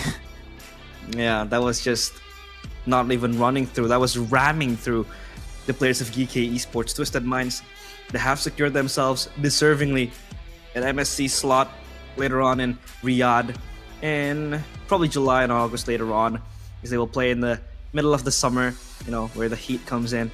But yeah, that is the first game, or the first match rather, of today. I expected it to be like a 3-game, match, but it feels like GK Esports, they were losing their identity. They didn't really know what to really kind of play through. That Yuzhong first pick was so questionable. Was so, it was not the best thing that you could first pick. But yeah, Here are the few highlights that happened in the second game of the first match, where you could see this Julian pick as well. Chefin could not even deliver. Yep. Let's just look at this. Sanji just bobbing and weaving. This is probably the best part, though. You can get away with a little bit of HP. And also the fact that Matilda is there kind of enhanced the durability from the Arlet. It's already durable in the first place with the Vengeance and also the Spell Fams coming in from that Arlet. But when you combine that with the healing and the shields coming in from Troll, you're just pretty much unkillable. Yes, you get killed in some parts of the game, but the retaliation right away, securing 2 kills very, very fast, because you have Harry that's already snowballed in this part of the game. 11 minutes is all it takes for them to dominate in this game. And even in the first game, it was like, how many minutes was it realized? 10 minutes? So a combined 21 minutes for securing an upper bracket series. As we take a look at the stats, please do not look at Costa Rica's stat, because like you're gonna be spooked, man. You're seeing a ghost. Oh no, that is way too hard for GK Esports to deal with. I mean, the only item that he completed was the Athena shield. Oh man, Kevin, that was such a difficult pill to swallow. And Mark was trying to get his BOD, the Blade of Despair, for the Nolan. But yeah, it was so hard for GK Esports to just climb back to the game. Twisted Minds, though, with such a very nice score, you can get 21. That's like most of the kills in the game. And here are the stat leaders. The damage dealer for GK Esports, of course, the Nolan in the hands of Mark. He was getting the kills with the Fracture, the damage as well with the Gauge and the Expansion. But again, it's not enough, because Twisted Minds, oh man, have an Arlet that is such a hard target, so sly, so sleek with the movement. You can't do much as a Nolan, because the Nolan can't even have a lockdown. That's the question. That's the problem. They don't have lockdown that is enough. The Numenon Blast sure is there, but again, it's so telegraphed that the players of Twisted Minds can just easily dodge away. When you have a Kaja, for example, with the Divine Judgment, it's easy. You could just click it and you pull one back towards you. But the Numenon Blast, I feel like, is not enough as a single or like as a self-standing CC. It's just not good enough. Yeah, for sure. It's a really weird pick, at least for me, especially in the very first phase of the draft. You bring out a Lolita. I feel like you have to save that in the second phase if you do kind of weigh the options. Should I pick the Lolita or not? Because I feel like there's much better options there to explore, especially when you're up against a Harith and also Matilda, which has a lot of shields and also a lot of healing. You have to be able to secure a hero with more reliable CC. Maybe if you want to go big, you should go for something along the lines of Tigreal or something like that. If you want to combine it with a burst damage as well, I feel like that would be better. Yes, it is risky, but at that point, you're already taking that risk because you're already letting go of the Harith and also Matilda. And yeah, as you said, realize that Numenon Blast just doesn't work at all. Even multiple times in that game, there was times where the Numenon Blast connects onto 4 people. But as I said earlier, yes, it doesn't need to be charged, but the stun also scales with the time of your charging. So if you just cast it right away, then there's really not much stun that you bring to your team, and there's really not much follow-up as well, because you're already down by like 10k gold lead at that point. It's a valiant effort, but you have to be better next time. And what GK Esports needs to do right now is to reset, because right now they have to be able to play right away against Team Falcons to be able to secure that grand finals slot. Just treat this match as like, just don't remember it at all. Just pretend that you are amnesiac or something like that. Because it doesn't really matter if you get dominated in 2 games. Like, it's just an L. Different way to take it. There's a lot of ways to take an L, but at the end of the day, the result is still an L, so it doesn't really matter. Don't think too much about it. The best way to do, or like the best thing to do right now, is to reset and try your best against Team Falcons. Yeah, it's an interesting way to look at it. A new perspective from Chefin as well. I'm serious, forget about the loss. Forget about the loss and just carry on. That's true. I mean, I couldn't agree more, because if they let this loss get into their heads and get, carried with it to the next game, I feel like that will just bother them, especially against Falcons, one of the strongest teams as well, alongside Twisted Minds. They're also the favorites to go to the grand finals to get their slot towards MSC. But the question is, will GK Esports be able to weather the storm, weather that, that very, very scary part of the lower bracket, which lower brackets are very grueling. But of course, we want to hear from the winners of that match from Twisted Minds, so we will toss it to an interview upstage with the host. 0 بالبلاي اوفز، وهلا انتم اكدتوا تواجدكم برضه بنهائيات الام بي ال مينا سيزون 5. سانجي، شعورك بعد الانتصار وتواجدكم بالنهائيات وكاس العالم؟ بخصوص شعورنا خاصة في الام بي ال مينا، صراحة متوقعين فوزه في الام بي ال مينا، لكن خطوته الأولى راح تبدأ في الام اس سي إن شاء الله. باذن الله يا رب. وهلا طيب ترول، سانجي، انتم الاثنين يعني تعتبروا من الابطال للموسم السابق برضه لا ام بي ال في سيزون 4، فكيف حتضلكم مدافعين على لقبكم في هذا الموسم، او خلينا نقول لا بطولات ام بي ال؟ لا لا لا لا, لا. ترول، عندك السؤال حبيبي. كيف حتقدروا تدافعوا على تواجدكم، وخلينا نقول تحديد او انه تحصلوا اللقب بنهائيات بكره باذن الله؟ بالتدريب يا حبيبي. الشباب ما عم برحموا على فكره، انه التصريحات اللي عم بسمعها من عند فريق تويستد مايندز برجع بقول نعطيهم الكاس شكله، بس لا، لازم نستنى لبكره. طب سانجي، اخر سؤال، مين بتفضل تنافس في النهائيات، تيم فالكونز ولا تيم جي كي؟ يعني الصراحة على بخصوص مستواهم اللي شفناه ما راح يفرق لا جي كي ولا الفالكون، يعني 2-0 ما فرقت. يعني يا جماعه زي ما انتم سامعين، تويستد مايندز ما بتفرق معاهم، هدفهم التركيز على الام اس سي، لانه الام بي ال شكلها خلصانه. طيب شباب، سانجي، ترول، الف مبروك على تواجدكم وتاهلكم للبطوله العالميه. وصراحه انا بدي اسمع كلام الاستوديو التحليلي بعد التصريح اللي سمعناه من تويستد مايندز. شباب اعطوني رايكم، لانه تويستد جايين للكاس وجايين ليدمروا الدنيا بنهائيات وتصفيات دوري محترفين مواجهه الابطال. بنرجع للاستوديو وبناخذ رايهم بعد المقابله. تفضل معنا مع يونس، ياسو ودون بيج. And there you go with the interview. The winners of that game, Twisted Minds. What a dominant showing that was from the players of Twisted Minds.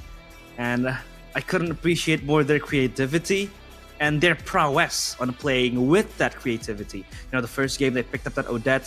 We were not we, but me, but I was kind of like doubting that Odette pick, and Chefin was like, nah, it's good.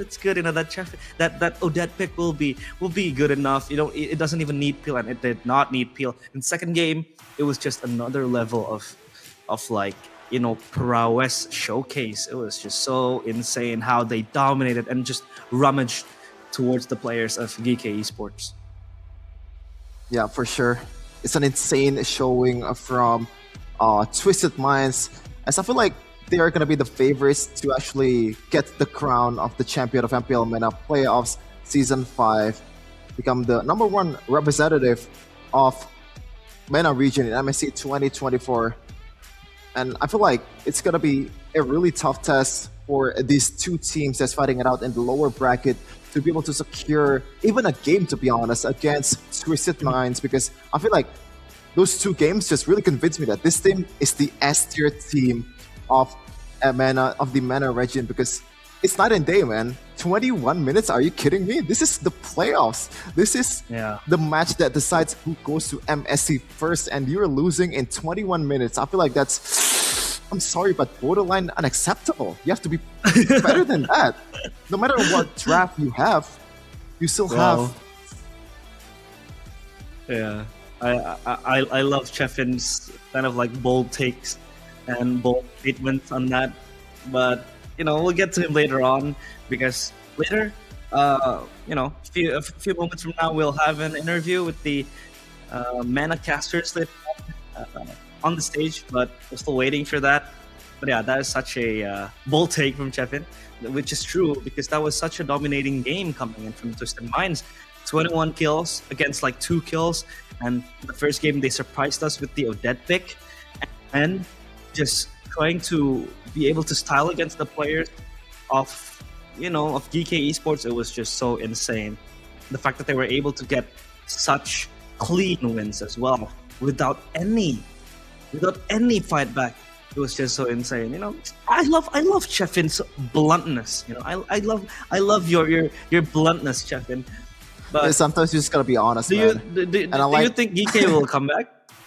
Well, I'm rooting for GK, so I hope so. Okay. Yeah. Interesting to see later on the lower bracket finals, because it is going to be GK Esports against Falcons Esports. Twisted Minds just breezed their way past Falcons Esports because they also won a 10-minute game against Falcons Esports in their first encounter.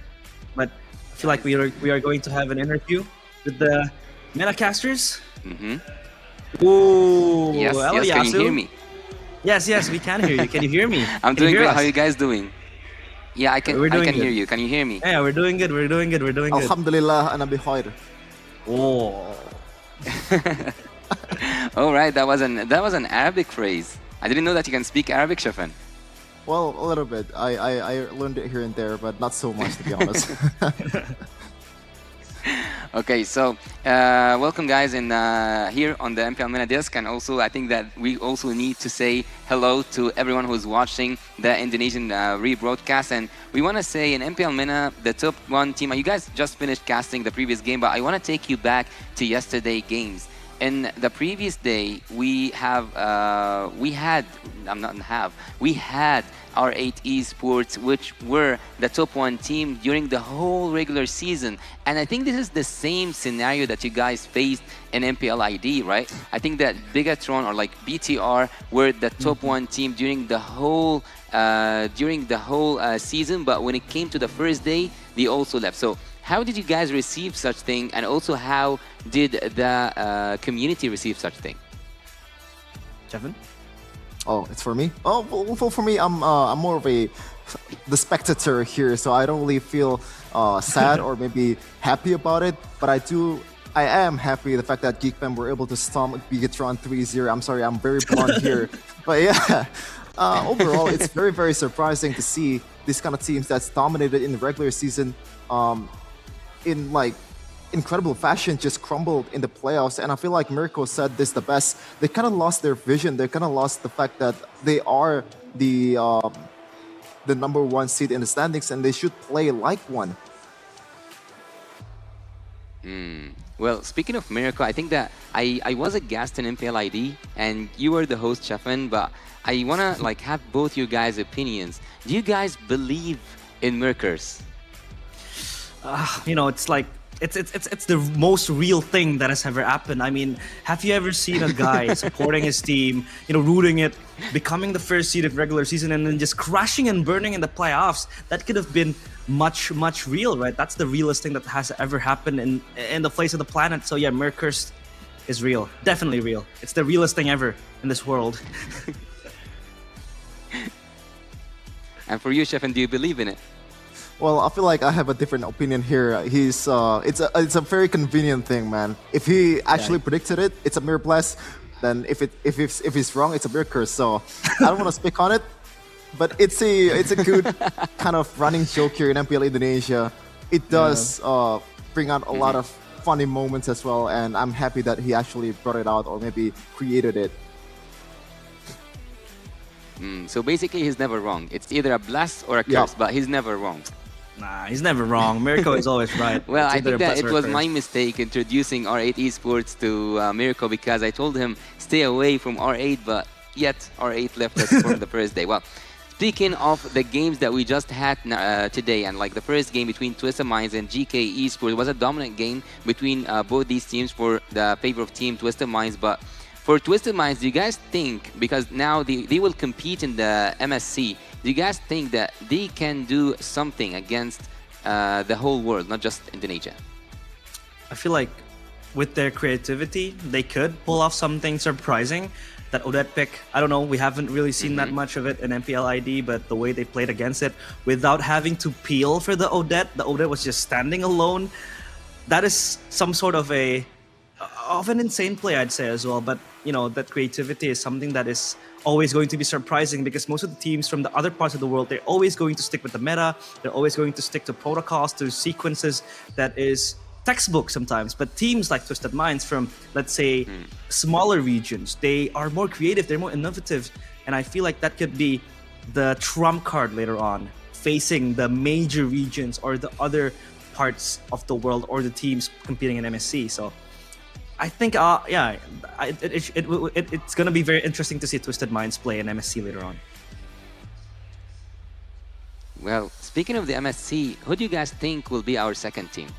GK Esports or Falcons? Jeffin.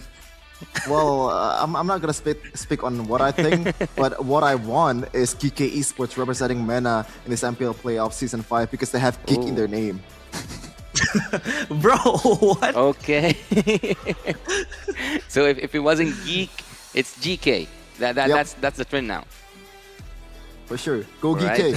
All right. Thank you so much, guys, for being here in MENA, and thank you so much for being here with us. It has been an honor, it has been a pleasure, and also a joyful interview. Thank you so much. Yep. Thank you. Thank you, Yasu. Yeah, Yasu. Wow. Man, I miss Yasu, man. I first met him when I was a spectator at M5. I was there, and I was, just talking to him in the backstage. He's a very nice guy, and can't believe I'm interviewed by Yasu. Wow. And Chevin, why GK, bro? Just because they have the geek in their name? What? Well, also the fact that I watched them in the first day and they dominate against R8 Esports, it was like a miracle indeed, because the composition that they brought in that game, the second game of Twisted Minds, were very similar in the first game of R8 Esports versus GK, and they actually pulled it off against the #1 seed in the standings, but they didn't just manage to replicate it in the second game, unfortunately. I just like the aggressiveness and the fact that they are willing to go above and beyond on this killing threat, on this ganking, on this burst damage potential. The Nolan and the Julian, you don't really see that very often, or you don't see that at all in any region out there. So it's a new flavor of MENA. Yeah, that is a signature of MENA. But the next thing that we are going to feast our eyes upon is the elimination match. Who will proceed to MSC and the grand finals, and who will go home back to their own homes? We'll see it after this. Falcons Esports against GK Esports right after the break.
オーラってやつは隠してもにじみ出るもんだからな。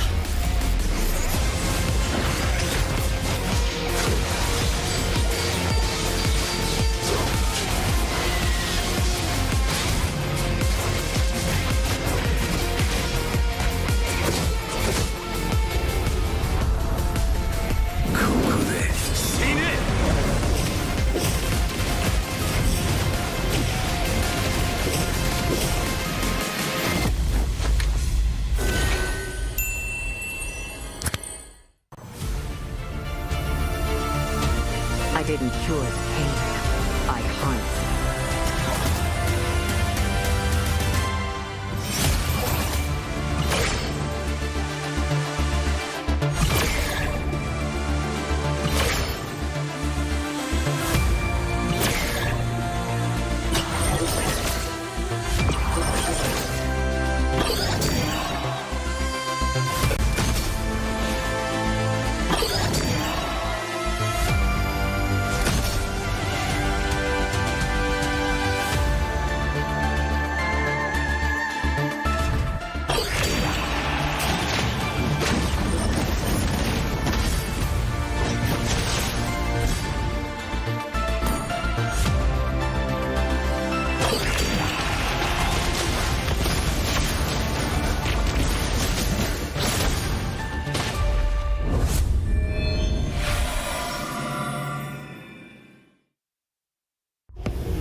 少し乱暴しようか。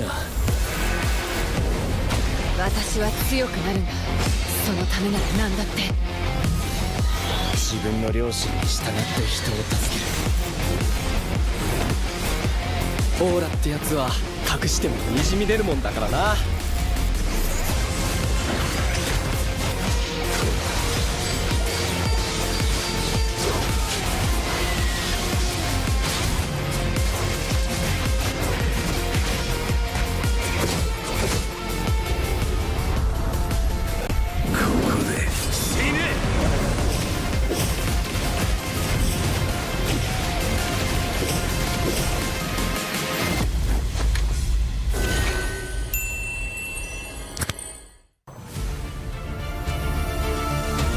I didn't cure the pain. I harnessed it.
少し乱暴しようか。私は強くなるんだ。そのためなら何だって。自分の良心に従って人を助ける。オーラってやつは隠してもにじみ出るもんだからな。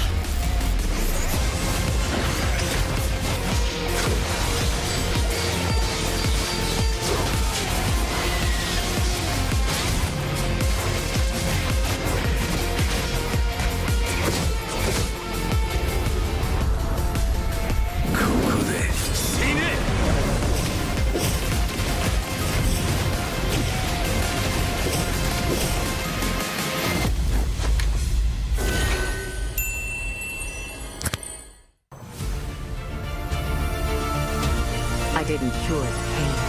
I harnessed it.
少し乱暴しようか。私は強くなるんだ。そのためなら何だって。自分の良心に従って人を助ける。オーラってやつは隠してもにじみ出るもんだからな。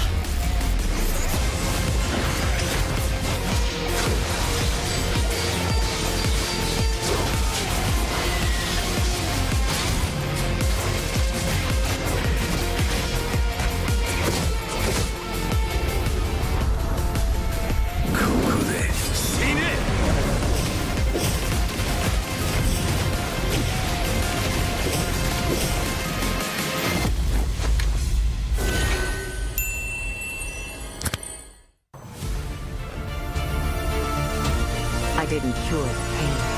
I harnessed it.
少し乱暴しようか。私は強くなるんだ。そのためなら何だって。自分の良心に従って人を助ける。オーラってやつは隠してもにじみ出るもんだからな。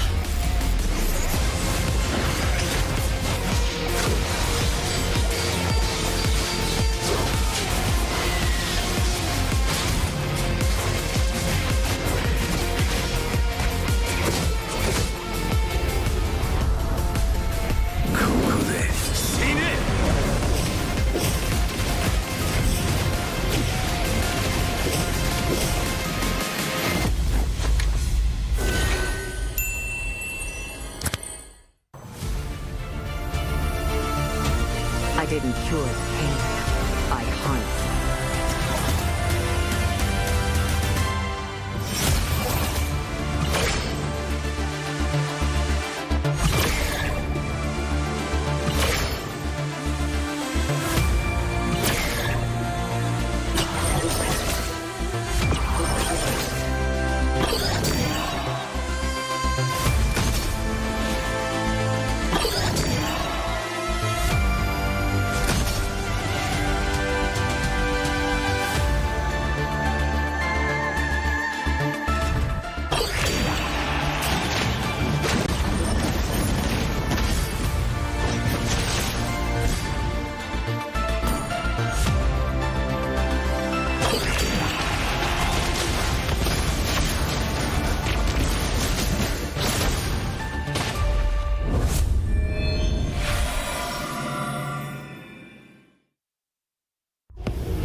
少し乱暴しようか。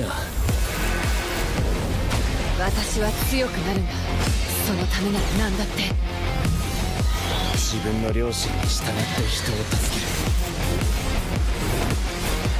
ける。オーラってやつは隠してもにじみ出るもんだからな。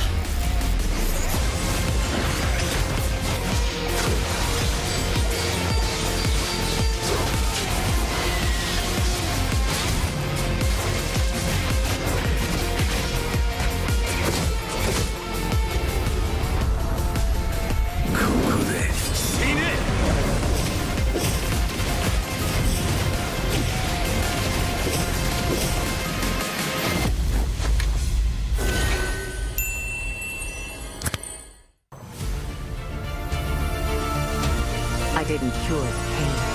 I harnessed it.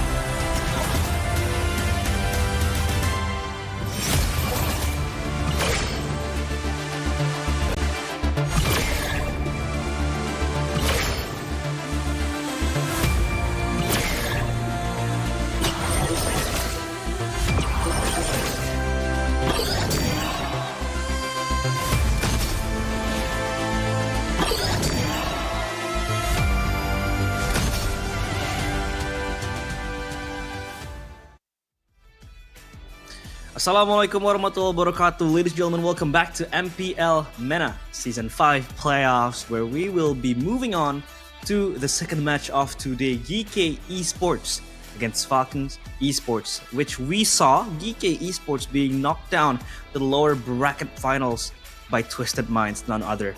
And they themselves have secured an MSC spot. Meanwhile, GK Esports needs to fight back. Still with me, Realize and Chefin on the desk today. And this is going to be a very tricky situation for GK Esports. They've just played 2 games in a row, and I don't know if that's going to take a toll on them, especially the way they lose in that match. It was very convincing beatdown by Twisted Minds. I hope it's not going to affect them in the later stages of the game and also in the lower bracket finals. But in terms of like the fatigue, do you think, like Realize, do you think in any way that affects the way they're gonna play in the second game, or will they be able to kind of benefit it from the fact that they've already warmed up with 2 games in their hands? Jeff, and I kind of want to take this opinion like how you would usually put it. They won't be fatigued because those games, those were like 20 minutes, two games in 20 minutes. There's no fatigue in that, you know. So I don't think they'll be that exhausted. I feel like, you know, they'll be prepared. They won't be that tired. Guys, Chefin taught me how to do this, okay? This is not me speaking to myself. My bad. Jokes aside, though, I don't think that the fatigue is there yet because they weren't really pitted in a situation where they had to think that much to be, pressured mentally. Yes, they got stomped upon, but like how you said, Chefin, just forget about it. Move on to the next game.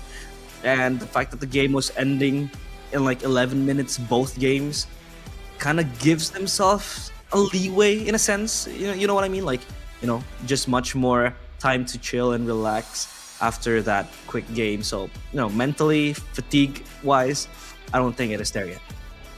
Yeah, speaking about game time, realize Team Falcons actually averaged the most game time out of all the team in MPL MENA season 5 so far, with an average of 18 minutes and 4 seconds. So that might be something that we need to watch out for. They want to play it in the late game and build up a composition maybe with those heroes like Natan or maybe Moskov that can carry you in the late game with those items and also damage and a lot of utility that they provide in terms of like the long lanes and all this stuff. But yeah, this is going to be a very interesting match indeed. Falcons against GK Esports, a battle to decide who's going to be eliminated from the contention of MSC 2024 and MPL MENA Season 5 playoffs, and also who's going to represent the second representative of the MENA region is going to be decided today. Yeah, today is the day of judgment and decisions because, of course, GK Esports have, come so far to stop now. I mean, R8 had to go through that bitter stage of sadness and sorrow, just being the first seed of MPL MENA in regular season and then going to playoffs, cosplaying Bigatron Alpha in MPL ID, just crushing and burning in the playoffs before they were able to get their hands towards the upper bracket finals. So yeah, I think for GK Esports, they're in a much better place. I mean, the grass is always greener on the other side for GK Esports this time. Yes, you got stomped upon, but still, you have 5 games now. Not trying to condone them to create mistakes, to do unforced errors, but in a 5-game match, I feel like you can have that much more of a freedom, much more of a leeway to create errors. But in a best of 3, it is unforgiving. Once you make a mistake, you're done. And for best of 5, I feel like there's still time to evaluate what went wrong in the drafts, what went wrong in the gameplay. And in the best of 5, yes, it will be draining. It will be physically tiring. It will be mentally draining. And the fatigue might kick in the second or third game, but it is how their mental resilience shown. Now, you talked about the statistic of Falcon Esports playing the most game time out of all the teams in MPL MENA Season 5. That could be the trump card as well for Falcon Esports because they're accustomed, they're used to these types of situations where they have to play a lot of games, long duration games, and I feel like with that average game time of 18 minutes, they are going to treat this as a walk in the park. Yeah, especially the fact that GK Esports, in the previous game, they faced off against the second jungler in MPL MENA region to secure the most objectives in regular season. But right now, they faced off against the number 1 in that statistics, which is Kenji.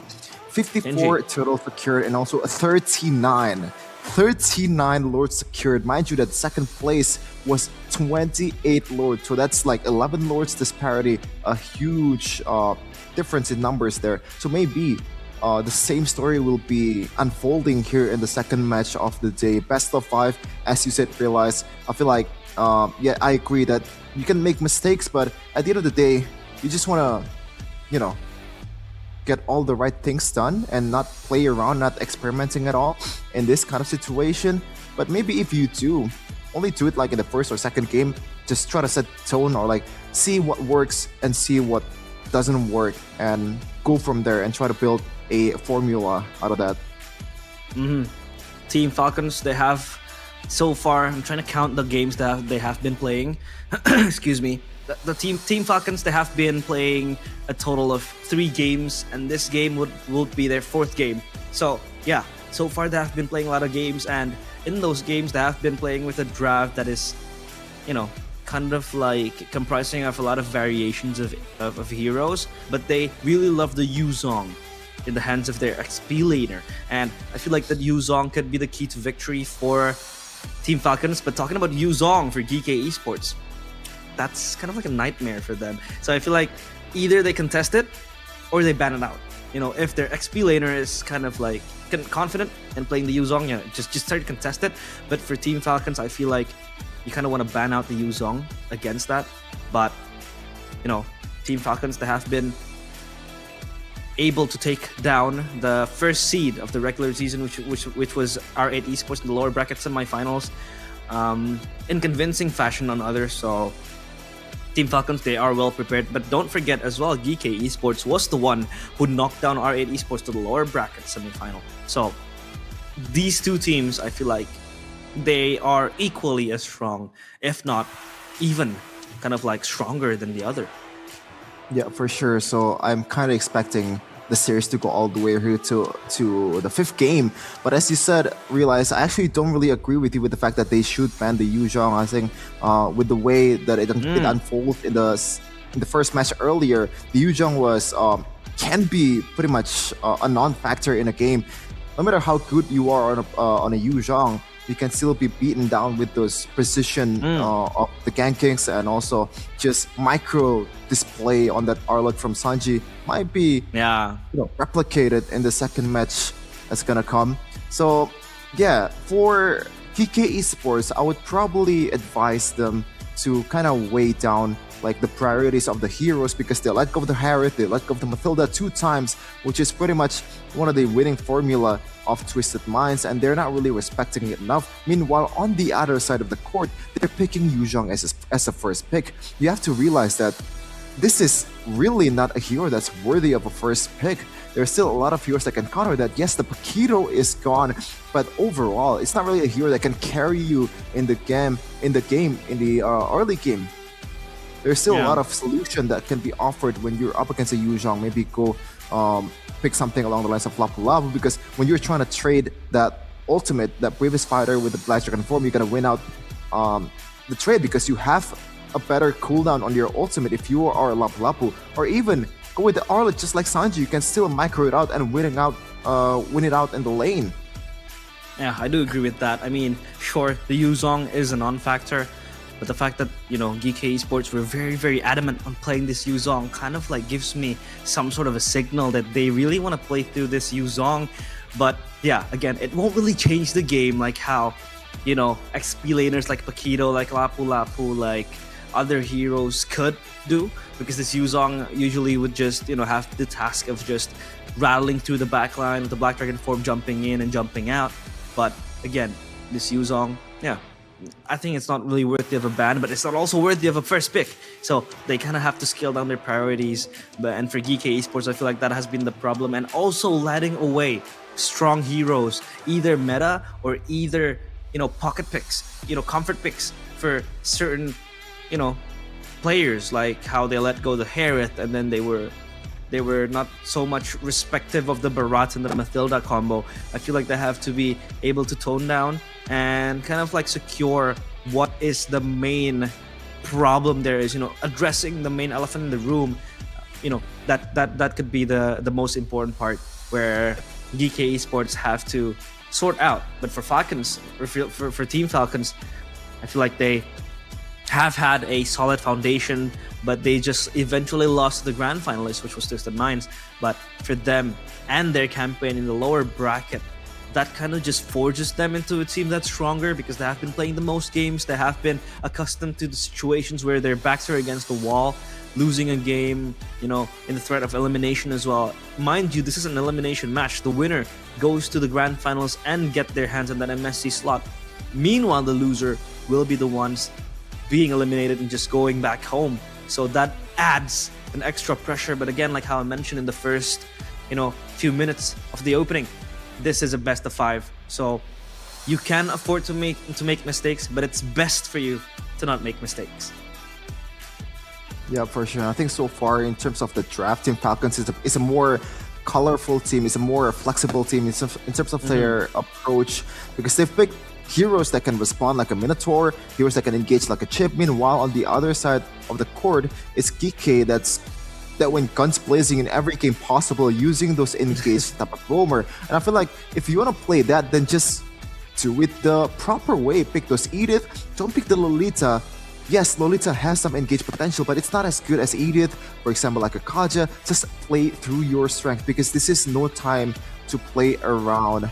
But yeah, the Julian might be a threat there, might be worthy of a ban in the second phase, but I don't think Team Falcons should be respecting it enough to ban it in the first phase. But we talk about Julian Realize, so this is the perfect time to shout out the JJK skins.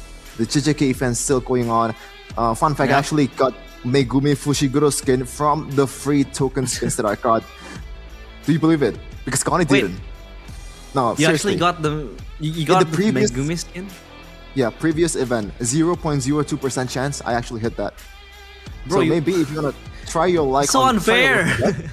Yeah, I was like, are you serious? Like, is this actually real? I thought it's gonna be like a trial card or something, and I checked my skin collection. It's like, wow, this is a surprise. Then I'm not complaining, but I'm just dumbfounded. Like, is this actually possible? Yeah, I really want to get my hands on the Jujutsu Kaisen skins.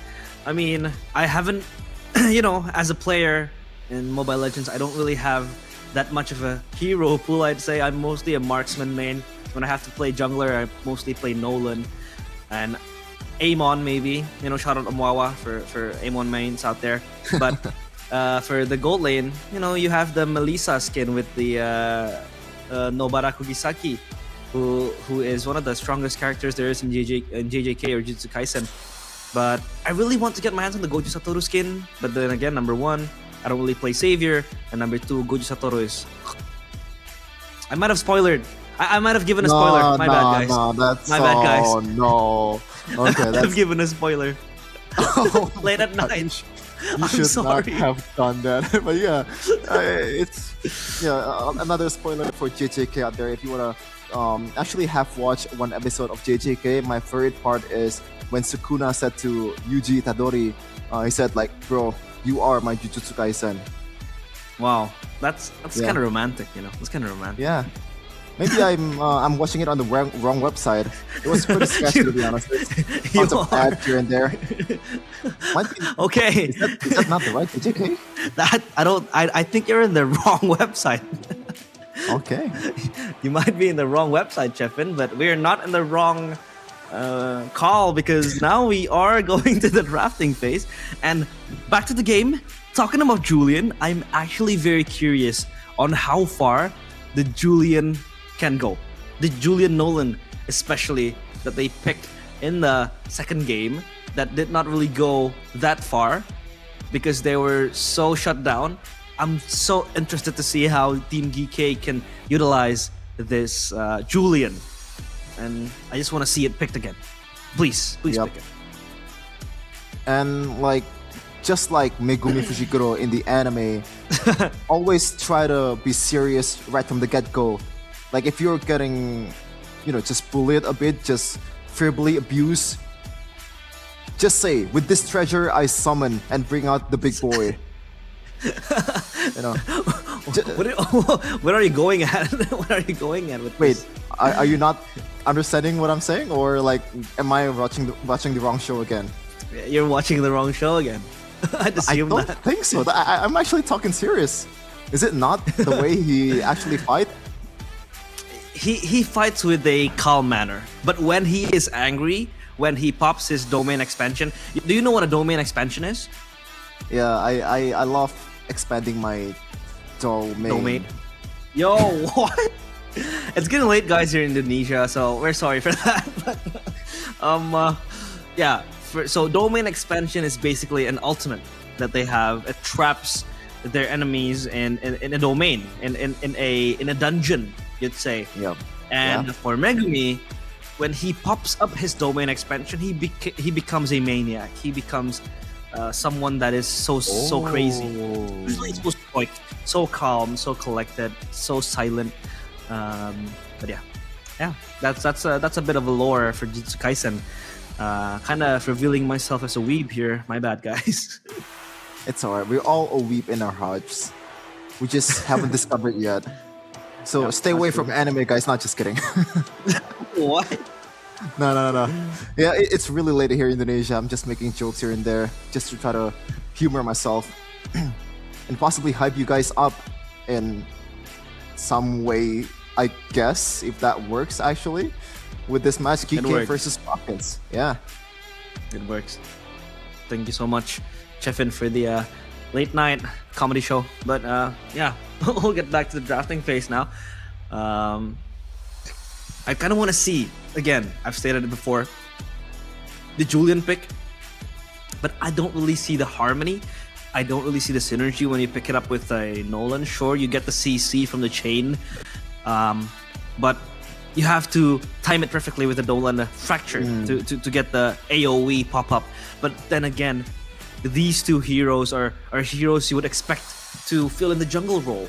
And when they come together, it feels like they both clash with each other. They both need the resources to keep on going. And I feel like, yeah, it's just crushing the role. So I kind of want to see what happens in the drafting phase. Okay. Wait, who is she supporting? Yeah, lady, come on now. You can't be supporting both at the same time. But yeah, I get what you're saying, Realize. But if you haven't watched the game where they actually played Julian and Nolan together and actually worked, like, you just have to see it, man. And I don't know if I'm just yapping right now, but I saw some kind of rotation that they usually do as a Julian and a Nolan in the before the turtle fights begin. Because Julian, when you're level 3, you're already unlocked all of your skills, right? You're already very much a threat, a kill threat with the burst damage. Even without an item, you can combo it with a Nolan. And usually what they do is try to own the bush in near the either bot lane or top lane, near the turtle, and try to intercept the jungler of the opposing side. And that gives you a lot of room to pretty much get the turtle without any contest whatsoever. And they haven't been able to replicate it in that 2 matches or 2 games earlier, because I feel like Twisted Minds, they read it out and actually sent an Akai on that bush, and also a lot of bailout potential on the Guiding Wind and also the shields from Troll with the Mathilda. And now, right away, we're seeing a very different ban from the other regions out there. A Benedetta first ban and also a Terizla. So 2 EXP lane ban right away. Interesting. Wow. The Benedetta, I feel like, is a target ban towards a Ding. They're the SDXP laner. But now, Terizla is well taken out of the fray with Luo Yi. Luo Yi, mind you, has been a very prio pick for teams in MPL ID specifically. And MPL PH, I have also seen a few teams pick it up in the playoffs. But now for MPL MENA Season 5, they have been respecting this pick as well quite a few times. So yeah, I feel like this Luo Yi does have the pressure where number 1, it has some sort of CC. Number 2, it's so good as a poke mage. And number 3, you have the mobility where you can mass transport most of your teams to do either pickoffs, gangs, and skirmishes. So that is one of the strongest parts of Luo Yi, especially when you have that power that you kind of like unlock with a team fighting comp. But the last 2 bans to conclude the first phase is the Valentina and the Chip. Chip and Luo Yi both can be very scary, but the Angela now, they let go of it. Yep, but on the other side of the ball, Falcons, they have the option to choose a Fire Mist and also Moskov, considering the fact that Valentina has already been banned and that Netherrealm will not be able to be stolen by that Valentina with the IMU. That is an option, but we will see if that's going to be the case here. I do think this... wait, is this the first Angela in this playoffs? Because it has been banned very often, almost in every matches, or maybe every matches so far in the playoffs. Yeah. Might be. It's interesting to see. I mean, this Angela does give you 2 things. Number 1, it gives you global presence. And number 2, it gives you side lane pressure as well. We have seen a few Angela, either roam or mid, they just kind of like play split from their team, away from their team, and just try to clear out the waves up top, down, bottom. just making a segue play happen, and then when the fight breaks out, you just TP into the hard guard. And two picks coming in from Falcons are the Baxia and the Edith. Now the Edith, Chefin, is something that you actually highlighted. Yeah, I like this. You know, Team GK actually didn't really play their usual game of that pick-off composition.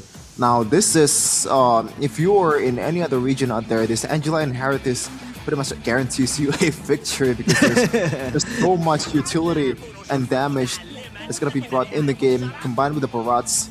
This is already a lethal 3-man combo for GK Esports, but I like what Team Falcons is doing right now.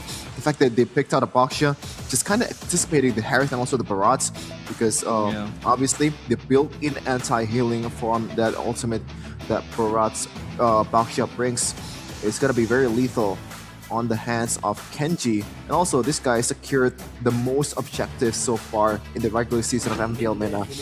Season 5, oh man, I'm starting to like this more and more. The composition of Team Falcons, they're just, I feel like they're really synergizing really well, especially the Edith.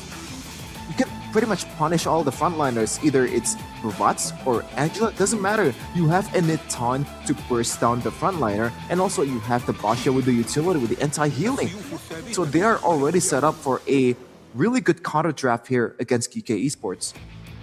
Yeah, this composition kind of rounds up to protect Mr. President again, where the Nitan will be let, you know, just left to his own devices, excel and try to scale up towards late game. And then that is where the Nitan will just activate his scaling mode. You know, late game Nitan is something that you don't really want to face, but the Harith still in the hands of GK Esports.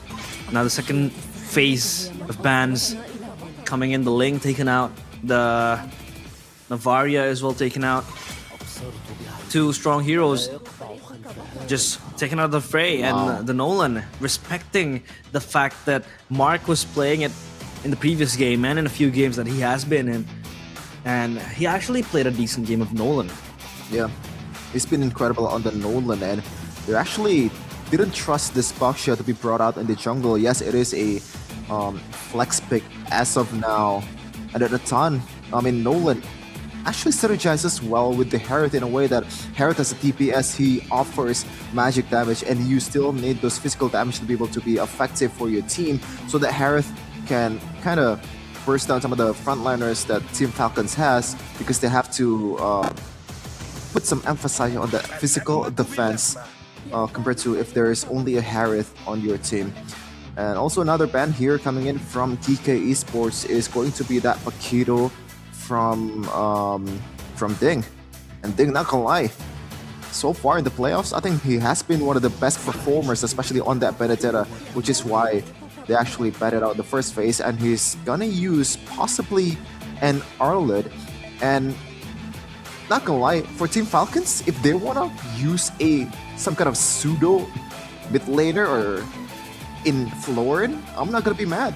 They have enough damage to fight in this with this composition. You have enough magic damage. Nitan is pretty much deals true damage if he's already full item.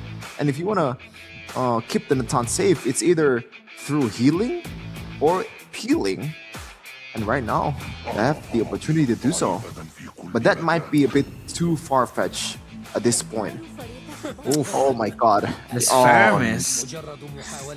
I wouldn't be surprised if they pick up the floor, like you said, because they have peel, now they just need heal. And the Faramis just adds kind of like just rubbing salt to the wound, I feel like. Because this Harith will be so protected. You have two healers, you have two shields, you have a strong front line with the Yuzong and the Barats. Now Falcons, what will they pick up in the last pick for them? I mean, they are left now with a mid laner with a mage or something else they want to play the mid lane. Maybe, a very strong mage that could just cut down to the lines of GK, but they will pick up the Vexana, and 0% pick rate so far in MPL MENA Season 5. I don't think that's the right stat, to be honest. I don't know about that, Playoffs. but oh, Maybe playoffs. Okay. Yeah, playoffs. I think the playoffs we already seen a Vexana game, but yeah, it's a bit more standard approach to this composition. It does offer a little bit of appeal for the Natan with that Eternal Guard. We've seen time to time again, this Eternal Guard is very, very lethal in terms of like setting up a play and also pretty much negating all the engages and invades and dives from the opposing team. And when you don't have that, oh no, they do have it. They have a Yuzhong. They can pretty much go into the backline. So this is a problem for Team Falcons, but I expect them to kind of solve it. I think this game is gonna be a really good Yuzhong game if they play the right way. Yeah. This could be the perfect Yuzhong game, because now the Harith will also be protected, like how the Natan will be protected. But for both teams, it is interesting to see their draft just rounding up like this. And for Team GK, I feel like I favor their draft a little bit more. They have so much flexibility, so much power to just protect this Harith, because the win con is of course this Harith, and then you have so much layers upon that Harith to just protect it. But for Team Falcons, I mean, like, they still have to eat it, they still have the Baxia to work with, and the Natan will be pinned upon the hopes of Team Falcons, because they will be banking on this Natan big time. Yeah, and usually when you see an Angela slash a Mathilda combined with a Faramis, it's pretty much a death sentence for the opposing team. This is the winning formula that a lot of team has been brought up. In fact, I think it's still at a 100% win rate in MPL Indonesia. There's this 2 combo. So let's see though if this counter draft will be able to actually win out against KK. Yep. Game number 1 in the second match of the lower bracket final of MPL MENA Season 5. Who will go home and who will advance towards Riyadh and the grand finals? GK Esports against Team Falcons. Now underway. The Land of Dawn we go, and as you can see, movements coming in from the players of Team Falcons. They're just trying to rile up, trying to close down the gaps of the players of GK Esports. I mean, the standard start, the Angela or Shen will be shadowing the mid laner, and they will kind of invest much more prio towards this Faramis, just trying to push out the lanes, and later on, this Harith will just be left alone with his own devices, trying to clear up the waves and just farm as much as possible. Oh, this is an interesting spell that Lark brings here. A Flicker instead of a Purify against a Yuzhong. That could be a trouble in the next minutes to come. I do agree that outside of the Yuzhong, there's really not much of a threat in terms of a like CC towards the Natan, but I feel like at this point of the game, you don't only have a healer that can pretty much bail you out or like give you a little bit of HP to work with, and Purify might be the best way to approach this one. Meanwhile, in the bottom lane though, there might be a punish here coming in from Kenji, but then as Welcome will be able to connect on towards Kenji. Punch down, and getting bursted down is going to be the Angela Shen, the first victim of the match. Oof. First blood coming in towards Ding. One of the best performing XP laners so far in MPL MENA Season 5. And with the Arlet as well, trying to just steamroll towards success. This could spell trouble for GK Esports. And Akoba don't need to just, don't need to be wary of, don't need to worry so much about what's going to happen in the next few minutes. Just scale up as a Harith. You're going to win the lane against Natan as well. So it's all going to be fine and dandy. And Turtle now being taken by the players of GK Esports. Kenji is there though to try to contest this Turtle.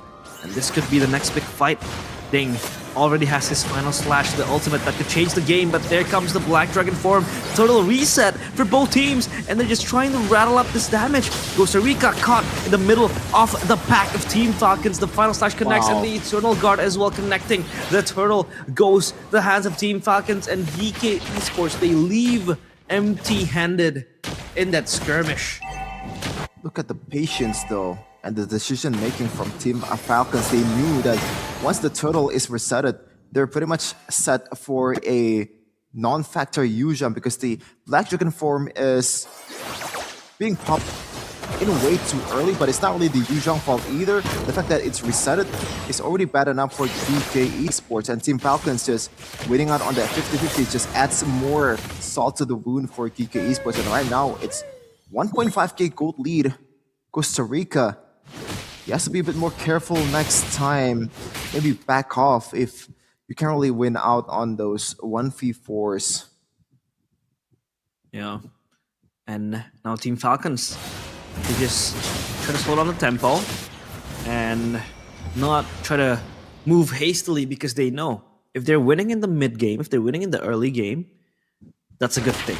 But when it comes to the late game, they have that insurance in the hands of Lark with the Natan. But now a fight breaks up. The Eternal Guard popped up as well, and the knock-up is there. The Eternal's Welcome will lock the players in place. But Kenji gets the kill towards Mark, and now they just scramble to the Lord Pit. And again, Team Falcons just getting that kill. Mark with another realm, with the Eternal's Welcome, still being the victim, with that much of ultimate being expended by Team GK Esports. Oh, there might be a sandwich incoming here. Kenji rolling, but they're gonna be hating right now. The stun connects on towards Koba, but the Purifier is there. Black Dragon Foam coming in with the Petrify ready, as well as Costa Rica going into the Eternal, but gets Eternal Guard knocked up in the air. Oh, Lark being punished. Zap though still taking some damage there, poking some of the members of Team Falcons down, but it's gonna be a 1v1 trade. Meanwhile though, Mark is not gonna stay silent. He's gonna try to get this turtle for their team. Koba and this Angela Shen, very, very annoying. Oh no, Lark has even... I was about to say that Lark has completed his Feather of Heaven, but there goes Kenji as the thief in the night for Team Falcons. He secures the turtle while just rolling around, spreading his retribution. And Team Falcons, they add insult to injury. GK Esports, what is worse than a Natan let go? A Natan getting first kill in such an early condition. And now 5 minutes just going to roll between our eyes, and Falcon Esports so far with a great start to tone down the pick of this Harith, or this Harith pick rather. Completed Starlium's Kite, and for Ding and both Kenji already with their items as well, the Brute Force and the Hunter Sight, but now the Hunter Strike. But now Falcon Esports, they will try to maneuver, just trying to threaten Koba up top, but here comes another fight. The hard guard towards the Black Dragon form, perfect Petrify. And where's the follow-up? There is no follow-up because Daytona's Welcome is perfect. Lark gets taken down. That's a very important kill, and Koba will lead the charge forward. The Zaman Force is enough to take down the players of Falcon Esports. Ding coming in with the Vengeance Strike. It is enough, but no, it is not, because Koba will fight back. The Vengeance brings him to his death, and GK Esports, they fight back. This could be the turning point for GK Esports. Yeah, it might be a counter draft for Team Falcons, but at the end of the day, they have to realize with this composition, their winning condition is much more specific than Team Falcons. Meanwhile, GK Esports can play as safely as possible. They have the healing, they have the shields, and also that Nether Realm that can bail them out of it. Meanwhile, Super gonna knock up on towards Koba. It looks like there's not gonna be any clash here. Looking at the items still, Hunter Strike for both the XP laner. This is something that you don't really see in other regions out there. An Arlo that try to focus on towards the physical damage and the penetration first rather than defensive items. So we can expect Ding to be much more aggressive in the laning phase, or maybe in those 1v1s against Costa Rica. A total take next on the menu. Kenji still rolling forward, will lead the charge. Entropy popped up. Lark will step forward and blitz forward. The Eternal Guard is there to be the peeling menu for the players of Falcon Esports. There, the Realm is there. Kenji again stealing that turtle for himself, and the players of GK Esports running for the hills. Now Shen next on the chopping block, but he won't be chopped down as a flicker expanded, and he will just run away through safety, but not safe enough because Super is behind him, just trying to shadow him. Yep, not only they win out on that turtle fight, they win out on the clash and also in the bottom lane. Ding just split pushing as an Arlet. 3-1-1 so far for this guy. The XP laners in this tournament, in this MPL MENA playoffs has been popping off, man. They've been making plays off cameras here and there and also being the vital components in a team fight. And now, gold lead is up to a 4K gold lead for Team Falcons. Better once again, but they have to realize that we're playing a bit more carefully here. The nether round will not be popped for Zac. Final slash out toward Zac again, and 2 kills will be secured for Team Falcons. Costa Rica will try to run from that one. Super already very low, but they still want more. Kenji will be rolling around trying to find a stun in that turret. Retribution popped for that one card to defend the mid turret. Team Falcons once again win out on the clash. Oof, again, back and forth game.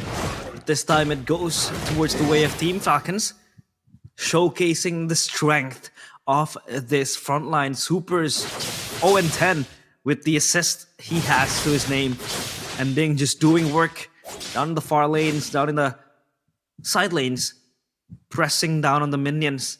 And in 15 seconds, the Lord will spawn. Again, the next big clash could come here. Koba not seen yet, but he is next, maybe trying to be hunted down by the predators of Falcon Esports, trying to dish out the damage. Kenji caught in the middle of the players of DK Esports. Zaman Force popped up, but not enough to get the kill. And Kenji will just flee away, trying to exert pressure. A little taunt towards DK Esports, but that's not going to be the end of it. Because Falcons, they will move towards the Lord, and this could be the next big fight.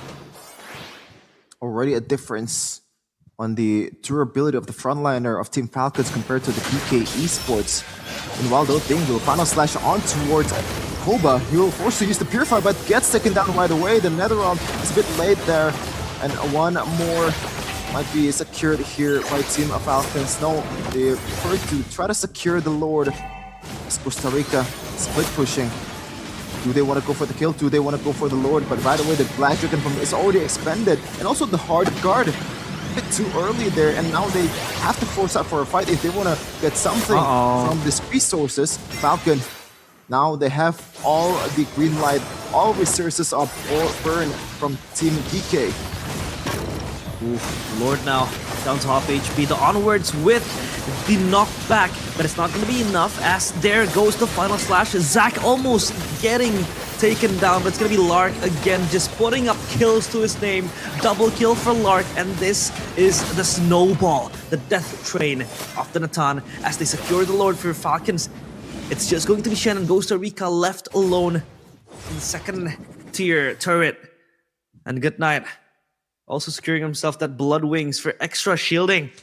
And Lark is just way too fed. 5 kills for Natan. Costa Rica tries to contest this, but it's just going to be scary. He will let go of this turret. And Falcons, they open up every possible advantage across the map. Just multiple errors across the board for GK Esports. They knew that they don't have the resources possible to be able to fight for this one. Meanwhile, Ding misses the final slash to turn that guard on towards a 3. Well, meanwhile, Costa Rica in the front line, taking all the damage with the Petrify as well. Light Spread Form will be used, but the damage is way too much from Lark. He's still free hitting, and also a kill secured from Lark and Ding. Costa Rica will use the rune there, trying to get some vision, trying to siege this one. Kenji rolling around once again. Final slash on towards Shen, and this might be a 2v5. Koba and Costa Rica will be the lone defenders of DK Esports.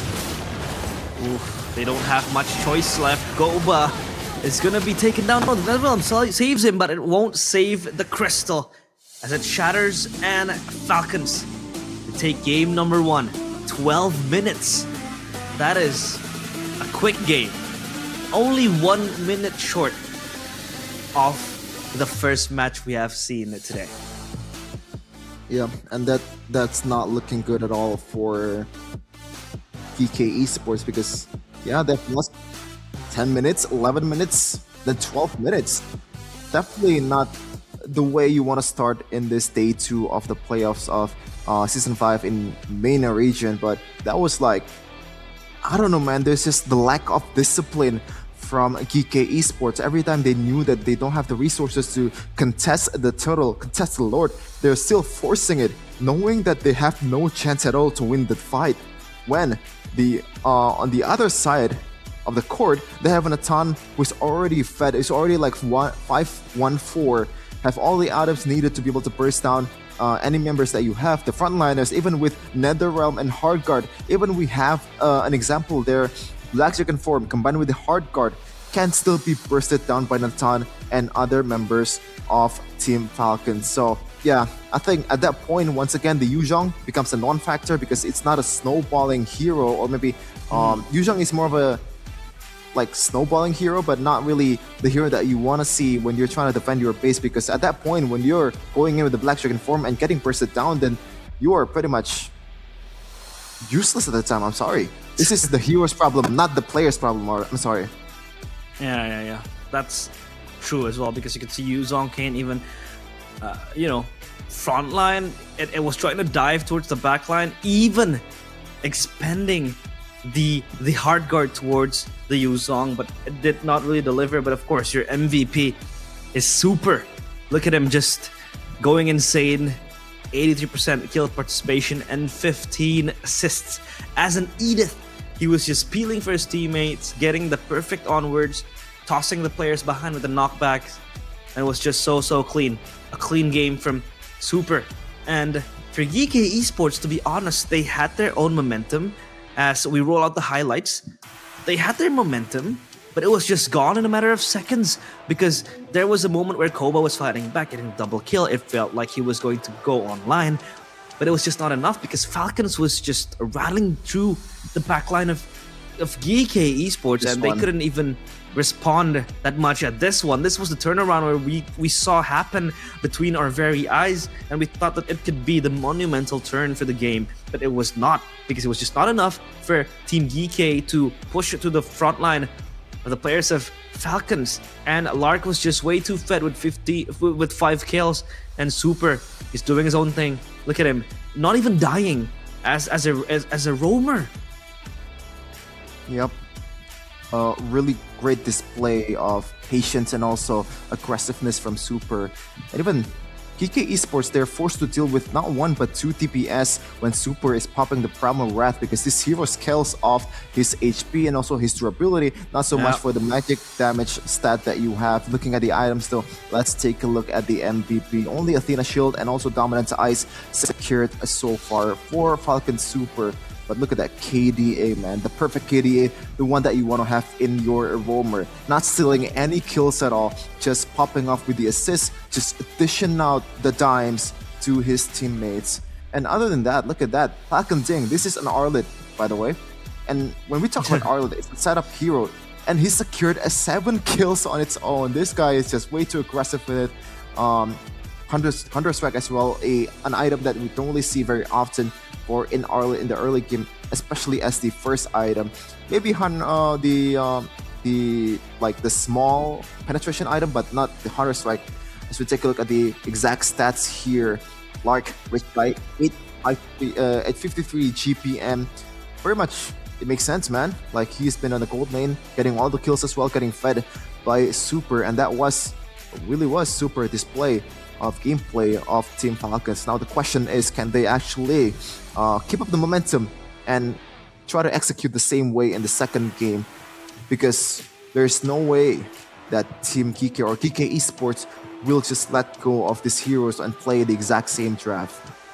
Yeah, I mean, the players of GK Esports were thinking about how they had so much layering to protect this Herod, the healing, the sustainability with the realm, the hard guard, the love waves and all that, but it was just not enough. The players of Falcons, they were buying anti-heals, the glowing ones, the dominance ice, but then again, even the NODs. But bar the items, I feel like still they were not allocating the ultimates properly. I mean, you could see how the Black Dragon form was popped prematurely. It was used prematurely, and then the hard guard as well. But it was so smart of the players of Falcons to just disengage when that happens. So then in the next fight, when they re-engage, they don't have the crucial ultimates to carry them to that fight. The healing then, the nether realm then, the second life that you have through the Faramis ult will then be so non-existent to the point where they just get rammed down without a scratch by Team Falcons. So that was the problem where their ult management, their skill management did not work properly, even when they had such a very, very strong, well-rounded draft to protect this Harith, to keep on fighting sustainably, just carrying out the fights throughout like a minute or two. But it just did not happen because Falcons, they understood well enough the win condition of, the players of GK, and they just avoided it, wholeheartedly. Yeah, and I feel like it does feel like it's easy to say when you're as a spectator, as a viewer, as a caster, on like, well, why do you want to go for that? You don't have any resources at all. But this is the playoffs. This is where the pressure is at the all-time high in the regular season compared to the regular season. And I feel like Team Falcons, with the experience that they have in M Series as a team in the international tournaments, it comes in handy in this playoffs, man. And it really showed up. The experience, the patience, the composure that you play with Team Falcons against GK, it becomes a very valuable commodity when it matters the most. Yeah, that is where you get tested. That is where, you are forged. The mental pressure. This is where you thrive, and this is what differentiates winners and champions. And of course, we are rounding up towards the second game. Of course, GK Esports, they have to just pull through to what happened, because they have so far been playing 3 games, Chefin, all 3 losses, all 3 under 15 minutes. So that is a heavy pill to swallow, a hard bullet to bite, but I'm pretty sure they'll still, work on it. They'll hold on. The Team Falcons, I feel like they won't be stopping anytime soon. Yeah, and the fact that Team Falcons average the most game time out of all the teams in MPL MENA really doesn't look good for GK Esports. The fact that they usually play the long game and they just got beaten down in 12 minutes will definitely not feel good. And Team Falcons, the fact that they are in the regular season, they were the 3 seed, their record of the matches was 7-2 and averaged the most game time, kind of signifies that they are a very clutch team, right? When it matters the most, when it came down to this single shot call in the late part of the game, they excel at it. They have like in basketball we call it closers. They showed up in the 4th quarter, making those big shots. And I feel like this is, even if Team GK or GK Esports bring the game to the late game, it's still gonna favor Team Falcons because of the experience and also that composure in the late game. Yeah, that late game potential, of course, something they want to fish and look forward to. But as the phone suggests, we are going to go and dive towards the drafting phase of the second game of today, of this match rather. And it's interesting to see how GK Esports will recover from 3 straight losses in 3 games that they have been playing. GK Esports, they have to be able to determine what type of heroes they want to play, what composition suits them the most. But again, this Benedetta is such a scary hero to play against, especially in the hands of Ding. It feels like it's a respect ban towards Ding with the Benedetta. Terizla taken away out of the fray as well. An XP laner that has been so versatile across all regions, IDPH, MOSG, you name it. The Terizla will be there to win out the lane, also be the initiator, sometimes leading up the clash with the engaged coming in. But for GK Esports, again, looking to ban out the Edith again. Super with the Edith. It's like, again, just think of it. You are a roamer that has to put up your body for your team.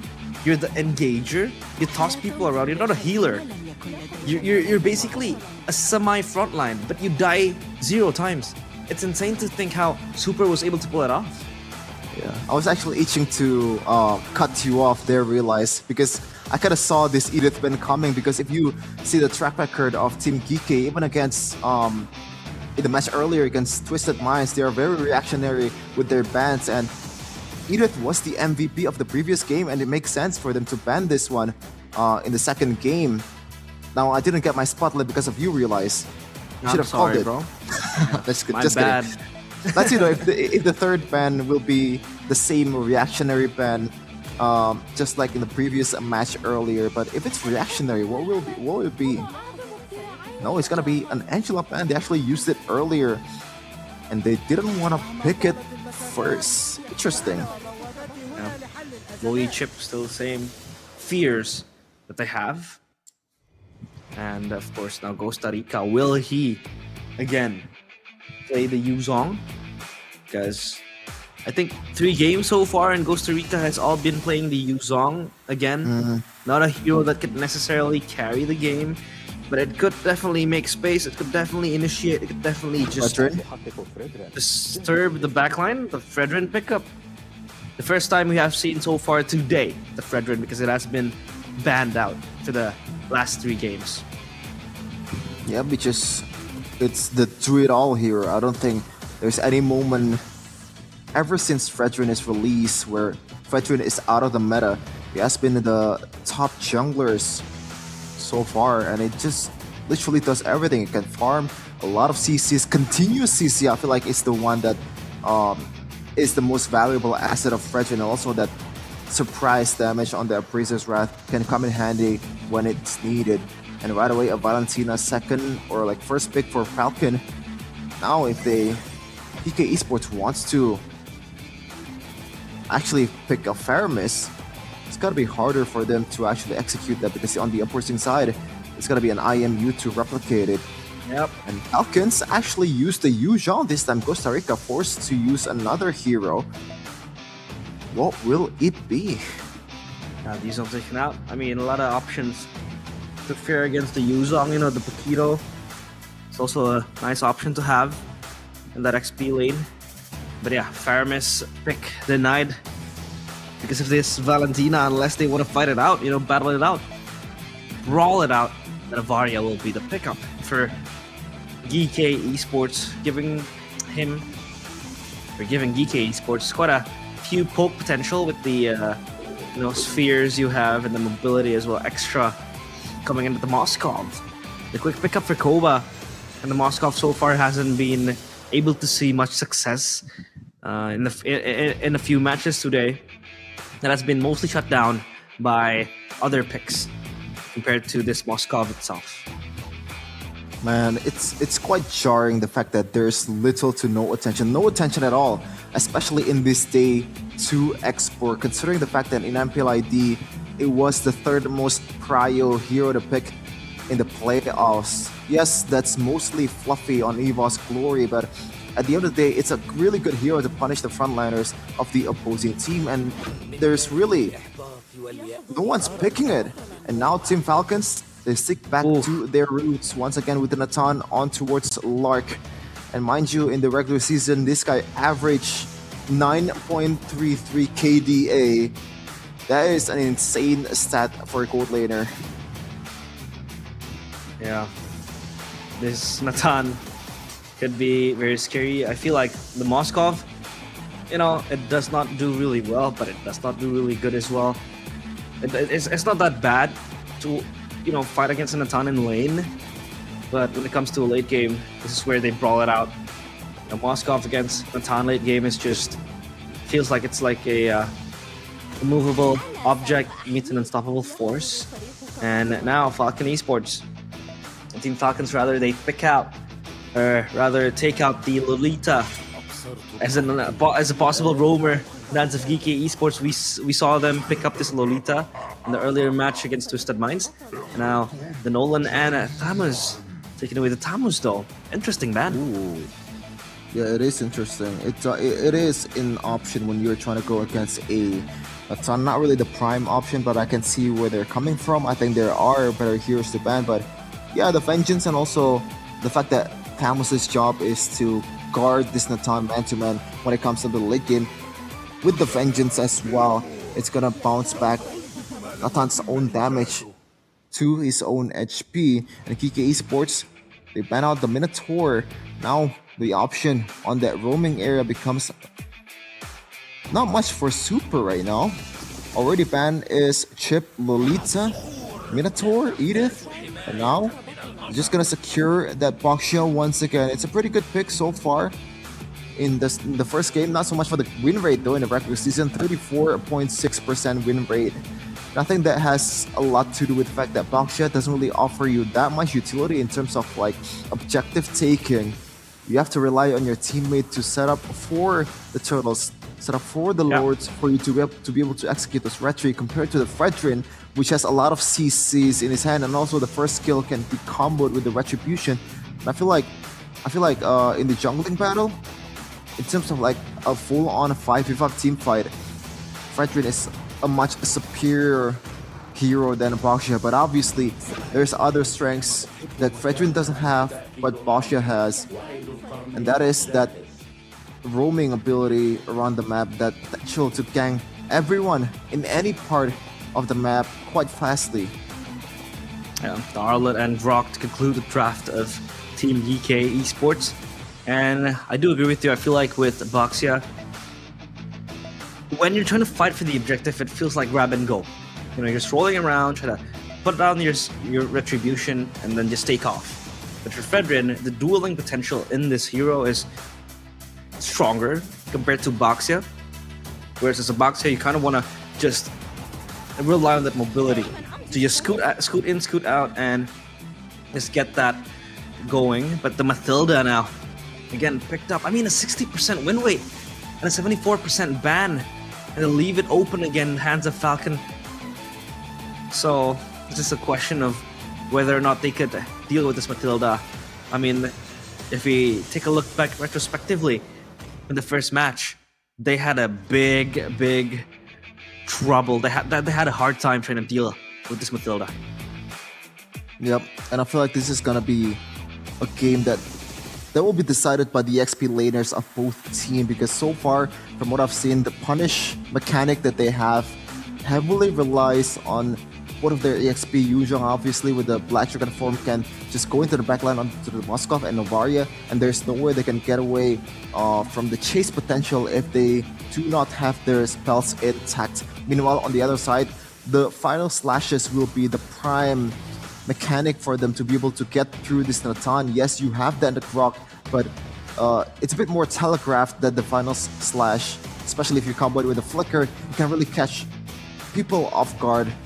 And as a Natan, you're not really the most durable hero in Mobile Legends, getting punished easily with this kind of CC. Let's see though. Costa Rica so far used the Yuzhong in all 3 games. Can he perform on this Arlet against Sting that stole his signature hero? Sting, of course, has been performing very well. An alumni of MPL PH, been playing in MENA EVOS. So now in Team Falcons, of course, just trying to explore MPL MENA. But off we go to the second match of the second game. Will Team Falcons be able to strike match point first, or will GK Esports bite back and get their hands on a third game? As we go back to the Land of Dawn, judgment beneath GK Esports' eyes. And with this lineup, I feel like you have that split push potential, you have that fighting prowess as well. Enough CC to, just kickstart a fight for Team Falcons. It's more on trying to let Lark scale still the same win cons we saw from the previous games. Yep, and right away you see two Purifies being brought out by these two gold laners, knowing the fact that they are the prime targets here for both the XP laners of the opposing team, especially Lark. This is going to be very, very crucial, his timing on the Purify, and also the cover that Super will bring in this game. Let's see though, I think if the game goes to the late game, it's going to favor Team Falcons a lot more.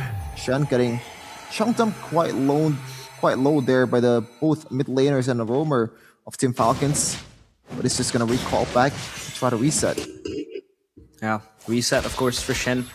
Can't really stay that much longer. I'm talking about the emblem, still the same QC for both players of the gold lane department. They kind of want to deal damage and get that sustain in a 1v1 situation, move quickly. With the QC enables you to have that extra movement speed. But Kenji just rolling in to the wrong side of the map. But thankfully though, it won't be much of a problem. Puissance popped up with Ding just jumping with a fierce dive. Chunking down goes to Rika to almost a sliver of his HP. But it's all fine. At least now with the pressure they exerted towards Costa Rica, it forces him to recall as they try to grab their hands on this turtle.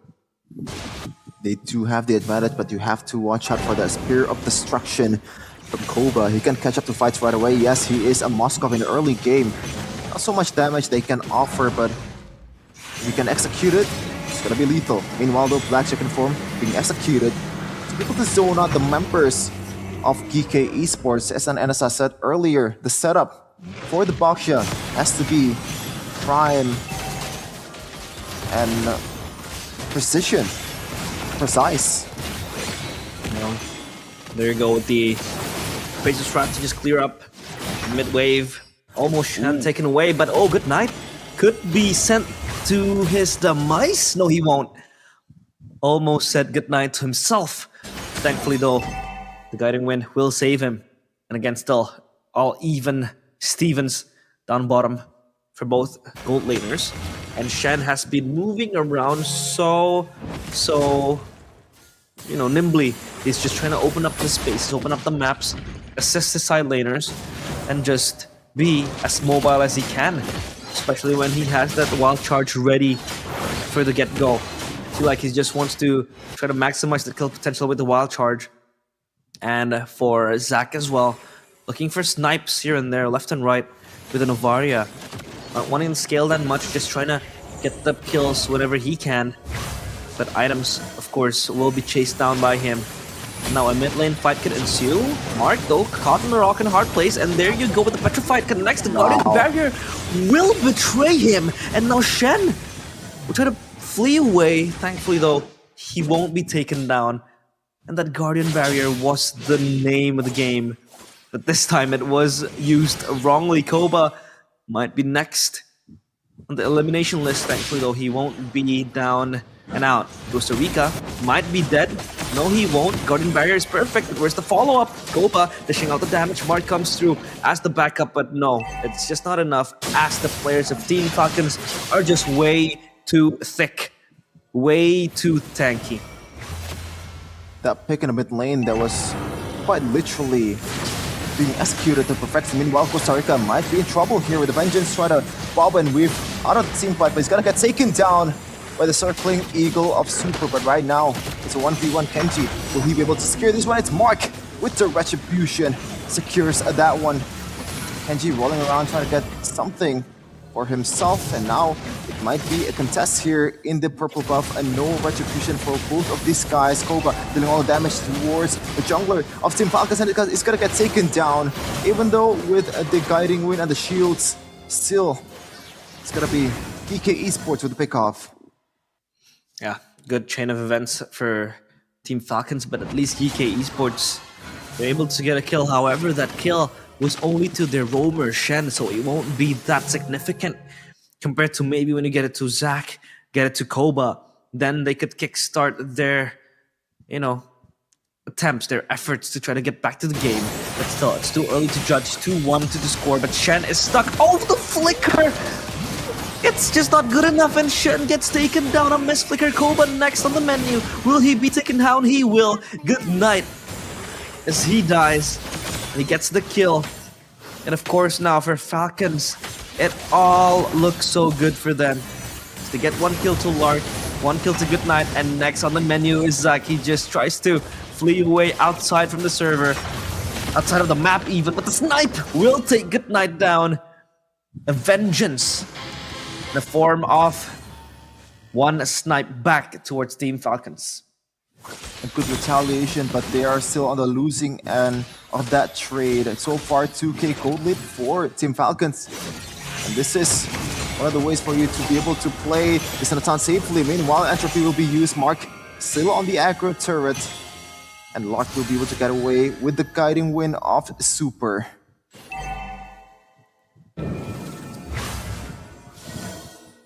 Yeah, that's good enough for Super to save his teammate.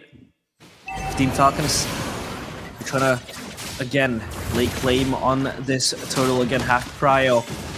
On this turtle, Costa Rica again caught with the Petrify, and he will just die in the hands of Ding with the passive. The turtle now getting so low. The BDF is not going to be able to displace Mark. The Retry still connects, but he will lose his life, sacrificing it. But Koba down bottom gets the kill towards Lark, and that is a very important kill towards the hands of Koba.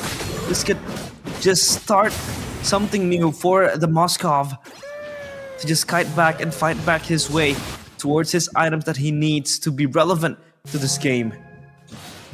And also get some pressure in the bottom lane as well. Didn't manage to get the turret just yet. 1 more hit will secure the kill for Ding towards Koba, but he can evade it well. The Wrestle King Eagle will be used on towards Shen. Not much damage just yet. It's gonna be a wall charge. Miss. Ding secures that one. Or actually, it was Super. 2 kills so far for the roamer of Team Falcons. I don't think they're done just yet. They're still trying to siege this one. As KK will concede on that turret in the bottom lane.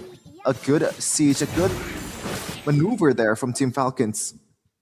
Wait. What was that wild charge from Shen? He was kind of trying to re-engage, but he re-engaged to a wall, and it did not really connect towards the players of Team Falcons, so that was still a questionable move. But now, Spear of Destruction forces Ding to use his Black Dragon form.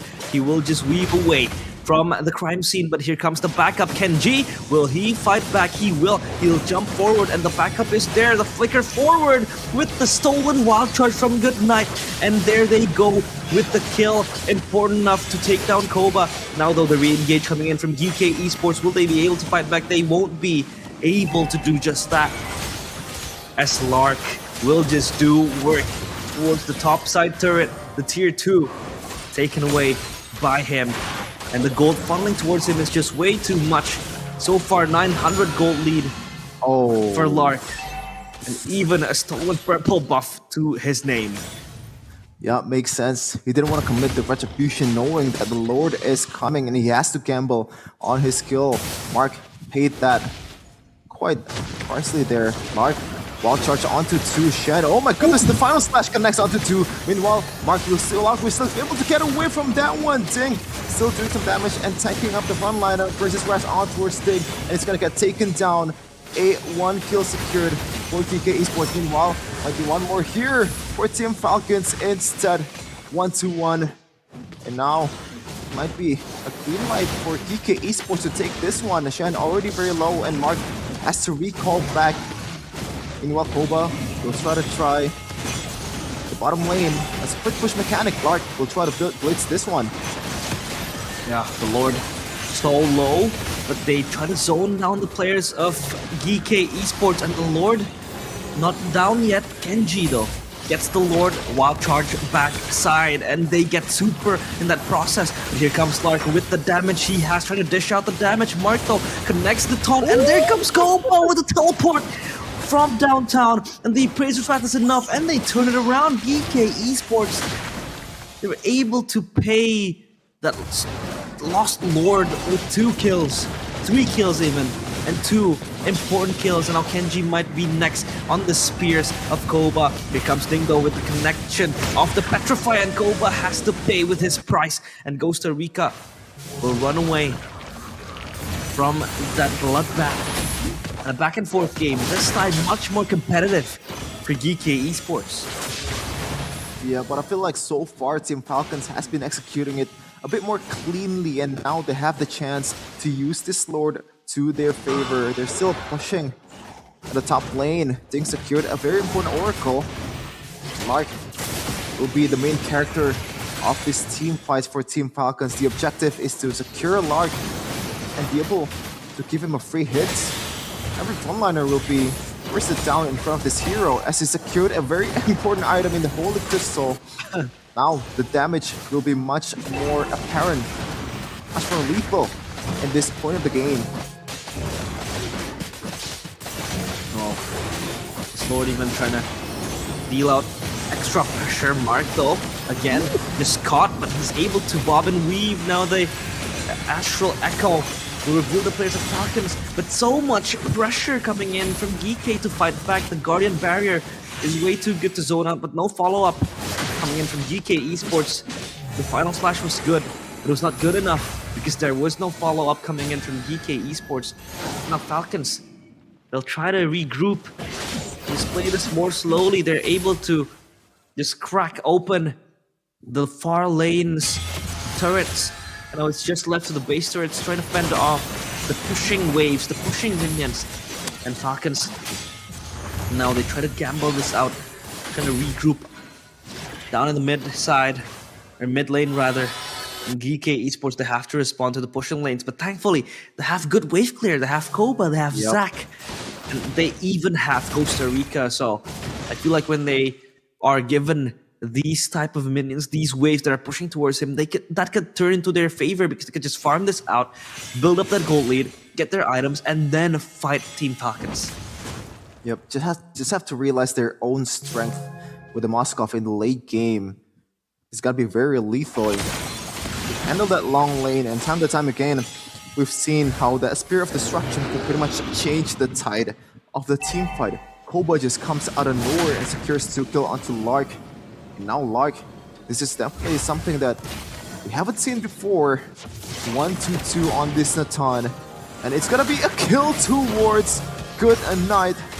Let's say Knight on the thing with the Petrify on towards Mark. They're just gonna try to chase with the Black Dragon form by a Ding. Shen in the front line. Meanwhile, those Spirit of Destruction will connect for Koba. Still a 4v5 for GK Esports to have the man advantage. Do they want to commit onto this one? Yeah, this is so scary for both teams. And Chappie popped up, and now Mark coming in with the Appraiser shot, but it fails as he gets knocked up, and the Lord resets. Lark will be the one dishing out the damage. The scary monster for Team Falcons, and they flee away. They get the wipeout soon enough without Zac having to lose his life. Lark will just blitz forward. They get the kills, and the Lord as well. Do their own names. I think it should be endable, but they choose to go for the Lord instead. I think Kenji should have just went with his teammates. It's very low right now as the whole team just try to burst this one at the top lane. 1 card left. Can they clear this one? But no, it's just gonna be Lord secured. And I do feel like they missed out on an opportunity there to just end the game. The spawn time was like 30 seconds from each member of GK Esports, and they didn't commit on that one. An interesting maneuver there from Team Falcons, but they still have the advantage, and they're just gonna try once again to break through with the bases, like the base of GK Esports. The wave clear though will still be very good for GK, something to watch out for if you are Team Falcons. Yeah, again, that was a questionable decision. But I don't really think they wanted to gamble that out. They were trying to just, be more decisive on a much more deciding option, which is the Lord. And this time it will march towards the base. But again, the power of this Moskov will just take down the Lord easily, especially in a bulk one at that. Oh, almost getting the kill. The Face of Wrath will connect, but it won't really matter that much. Ding will be taken out by Koba. And they get the front liner. Team Falcons, they're forced to go back to the Circling Eagle to re-engage towards Mark. Mark is still tanky enough to soak up the damage. And again, Costa Rica jumping into the backline, not going to take anything, not going to get anything, and Team Falcons, they're forced to flee away. Astral Echo will reveal their positions. Lark, thankfully though, getting that extra shielding to tank up the Astral Sphere. And GK Esports, they're fighting back. They're able to now get out of their own half. And even getting that kill. Oh, good final slash coming in from Costa Rica. But where's the follow-up? Super jumping forward with the circling eagle. Lark is there to dish out the damage. Entropy defensively backside. And now GK Esports left to stop on their tracks. As GK Esports losing Shen, meaning they don't have the engage tool needed to fight back. It all started with a single careless mistake by Goodnight. Not very disciplined on that one. Meanwhile, Kenji will try to chase Koba with the Petrified Ding is coming. Koba is gonna get taken down. There you go, the DPS is gone. Lark once again going crazy, free hitting everyone. And that's gonna be 3 taken down for GK Esports. Team Falcons, this time for sure, it is endable. 2 guys left for GK Esports, and there's no wave clear whatsoever. Costa Rica and also Chen, they're forced to go with the wall. Meanwhile, the entropy is there for Lark. The wave is coming for GK Esports, but I don't think that's gonna matter. Lark with the damage, Costa Rica final slash with the onto 2, but it's not gonna do much.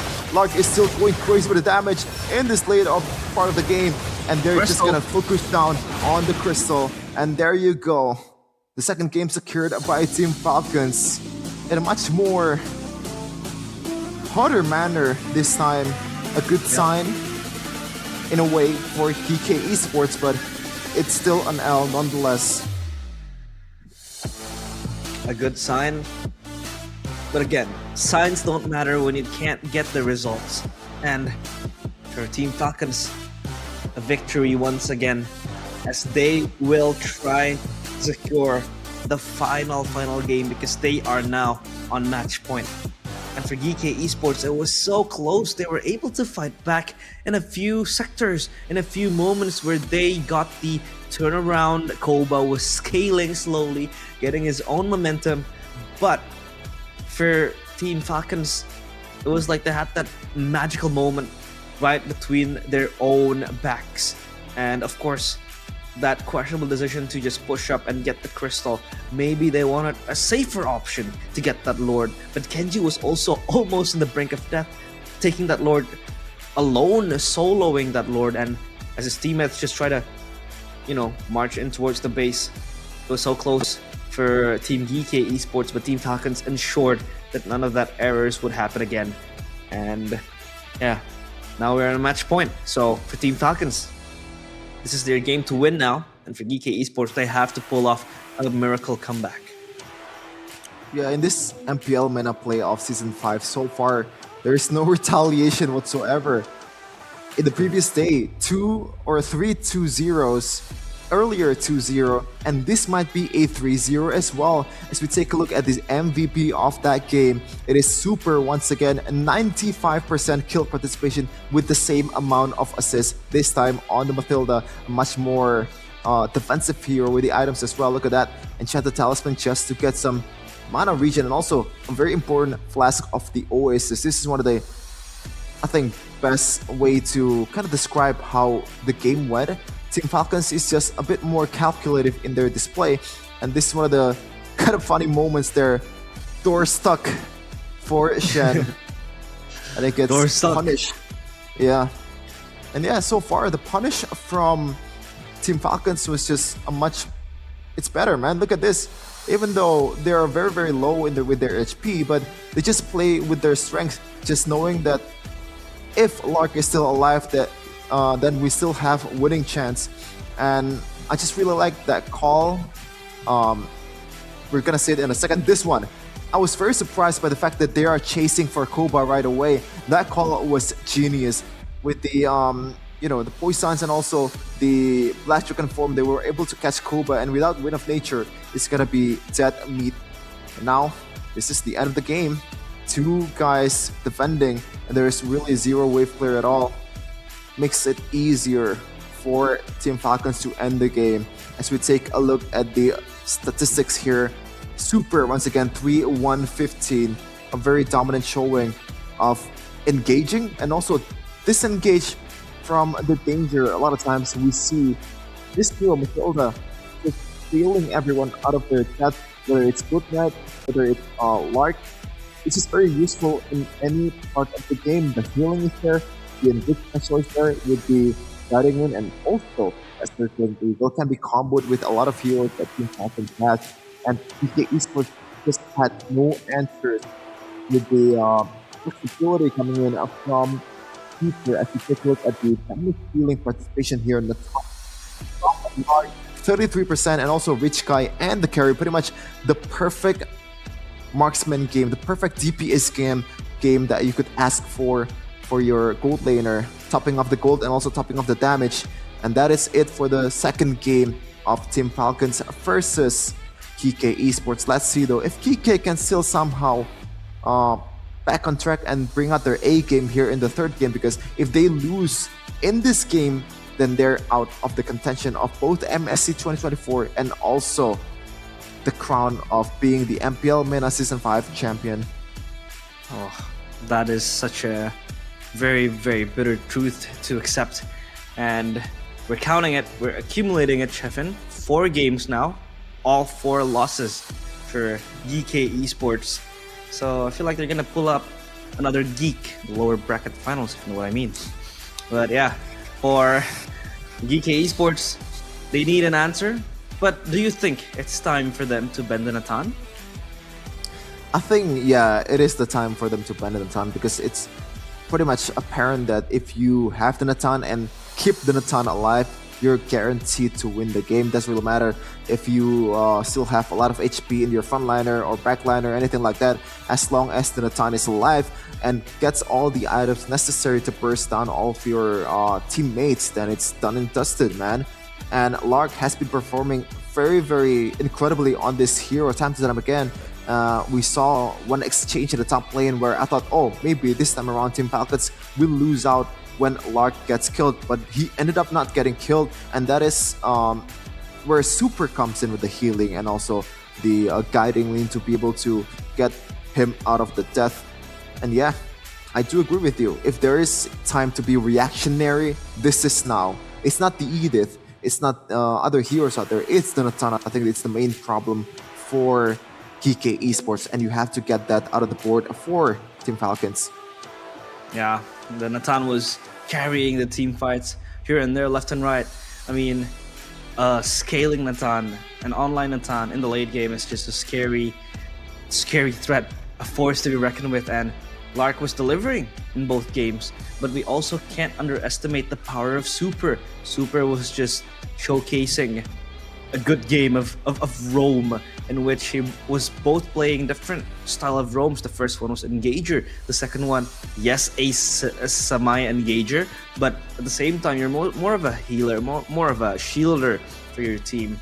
But still, the same playstyle is able to just acquire 2 MVPs even for someone that is playing a roam-heavy hero and a roamer as well. It's very insane. He's able to just steal the spotlight from Lark, but again, it's a unified attempt to get the game for themselves.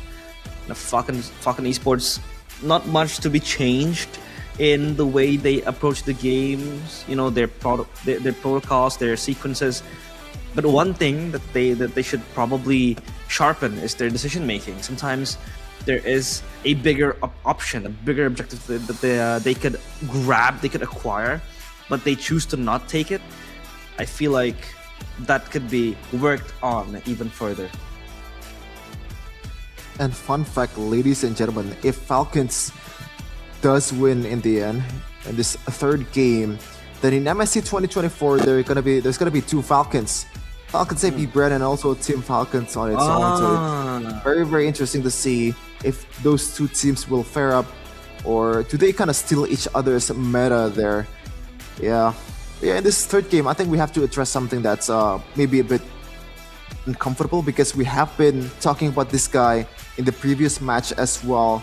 Costa Rica on the Yuzhong, it didn't work out. On the Arlet, he was 0-5-3. And I feel like against Ding, he kind of felt like, you know, if I want to go for this 1v1 in the laning phase, I'm gonna get out microed, and that is why he has been a bit more passive on the Yuzhong, on the Arlet against Sting. And when you have a losing lane, especially in the XP lane, you're gonna lose out on the rotations, you're gonna lose out on the clashes that the team is going to make, and that becomes a big snowball that's gonna come right at your teammates, man. You have to be more confident in this laning phase and try to win the lane. That way you're able to help your teammates out faster than the opposing EXP laner. And I gotta be honest with you, if you played reckless in the third game, then I'm all for it, man. This is the time. There's really no time to be just pulling your punches here, because if you lost this match, then it's all done and dusted. No MSC, no MPL MENA champion, and you're gonna stop here at the third place. And let me tell you, man, as a fan of a team that got stopped at third place, it really hurts. It really hurts more than, you know, being a sixth placer, or maybe just losing all the matches in the playoffs like Mirko's team. No. So, how long have you been hiding in the cave? Oh man, How long, Shefin? How long? How long will you be hiding in the cave? Oh, you're going all ooga booga mood. Yeah. Speaking of cavemen now, as both geeks will be taken down in the lower back at final, I suppose, with the current condition of Team Falcons just getting the 2-0. You know, I feel like putting geek in your name just spells trouble. But for Falcons, you went there, bro. Come on. I had to. You're casting with me, you know. I had to. You're gonna be biting the bullet with me. But yeah, for Team Falcons, I want to see them open up their cards. I want to see them get out the creativity that they have. You know, maybe pull out the same thing that Twisted Minds did, the Odette. Maybe it's time for GK to bring out the Julian. I want to see these, you know, unhinged picks coming in from both teams. You know, it would be very nice to see. But I think for Team Falcons, there's really no rush. Even if they lose the second game, they still have one more game for them to, I guess, for the lack of better term, to play around with, and just try to limit test yourself, because you're up 2-0 right now, and you wanna keep hiding your cards, because the next opponent is no slouch either. It's Twisted Minds if they do win out on this third game. And once again, we're back on the chess match of Coach Yesh and also Coach Jomai.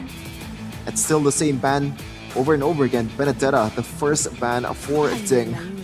He has been probably one of the core members of Falcon Esports or Team Falcons. There's a reason why he got imported, man. And this might be the meta currently. The Filipinos being flown everywhere like an Instagram model. We have Filipino players in Indonesia. We have in MPL Malaysia as well. You know, Innocent recently just won the MPL Malaysia Season 13. We also have players in, you know, MPL MENA as well. So they're all around the world, Mr. Worldwide. And it is also not without a reason. They're all very skillful players, you know, Filipino players. They're mechanically gifted. They are just insane when it comes to Mobile Legends. And for Ding, he is no exception. Because this Benedetta ban, like imagine banning Benedetta 3 times in a row, where mostly Benedetta would come as a second phase ban when you're left without an option for an XP later. And this time you ban at first phase, first ban against Ding.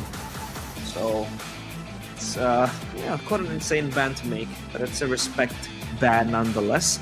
Meanwhile, for Falcons, they take out the Luo Yi, take out the chip, you know, teleportation, shenanigans that Falcons might have, or rather GK Esports might have. They don't want to deal with it. They don't want to play with the teleportation game. They want to just brawl it out, run out the players, and the Edith again taken away. So not giving the Edith a chance to play again, because Super was Super with the Edith. Okay, now do you want to go Fredrin or do you want to go Natan? Because The fact that they're not banning the Natan is quite sus. They're still choosing to ban the Edith for Super, but it's gotta be Angela instead. Not the two heroes that I mentioned. 44% win rate, not that great of a win rate so far in MPL.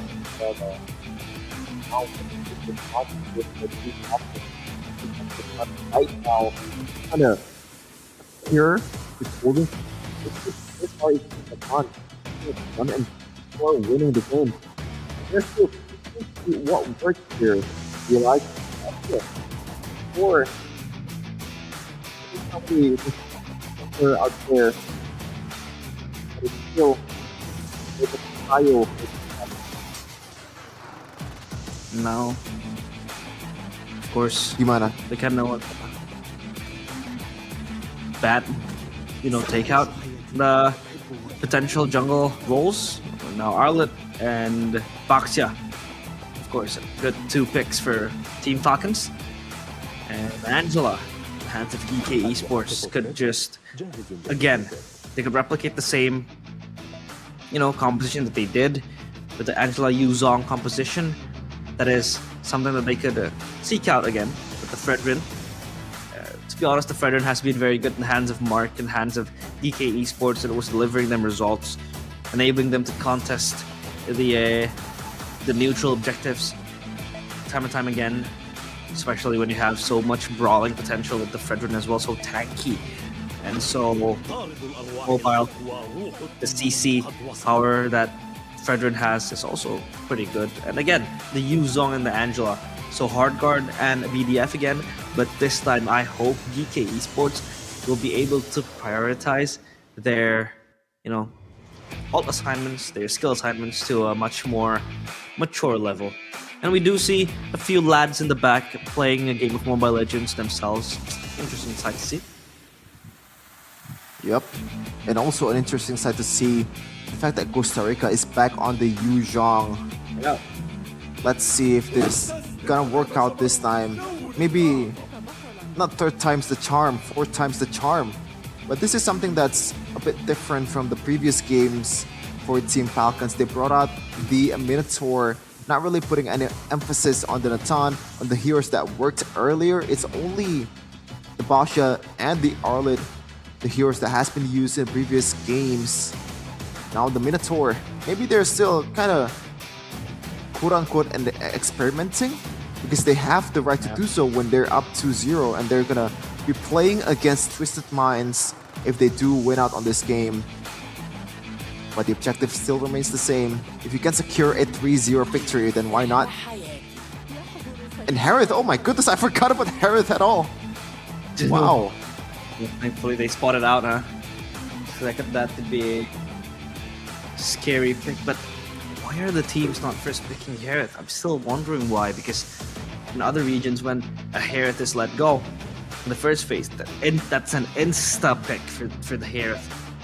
But we did see that the Harith was able to be toned down by Team Falcons, so it's all good for Team Falcons.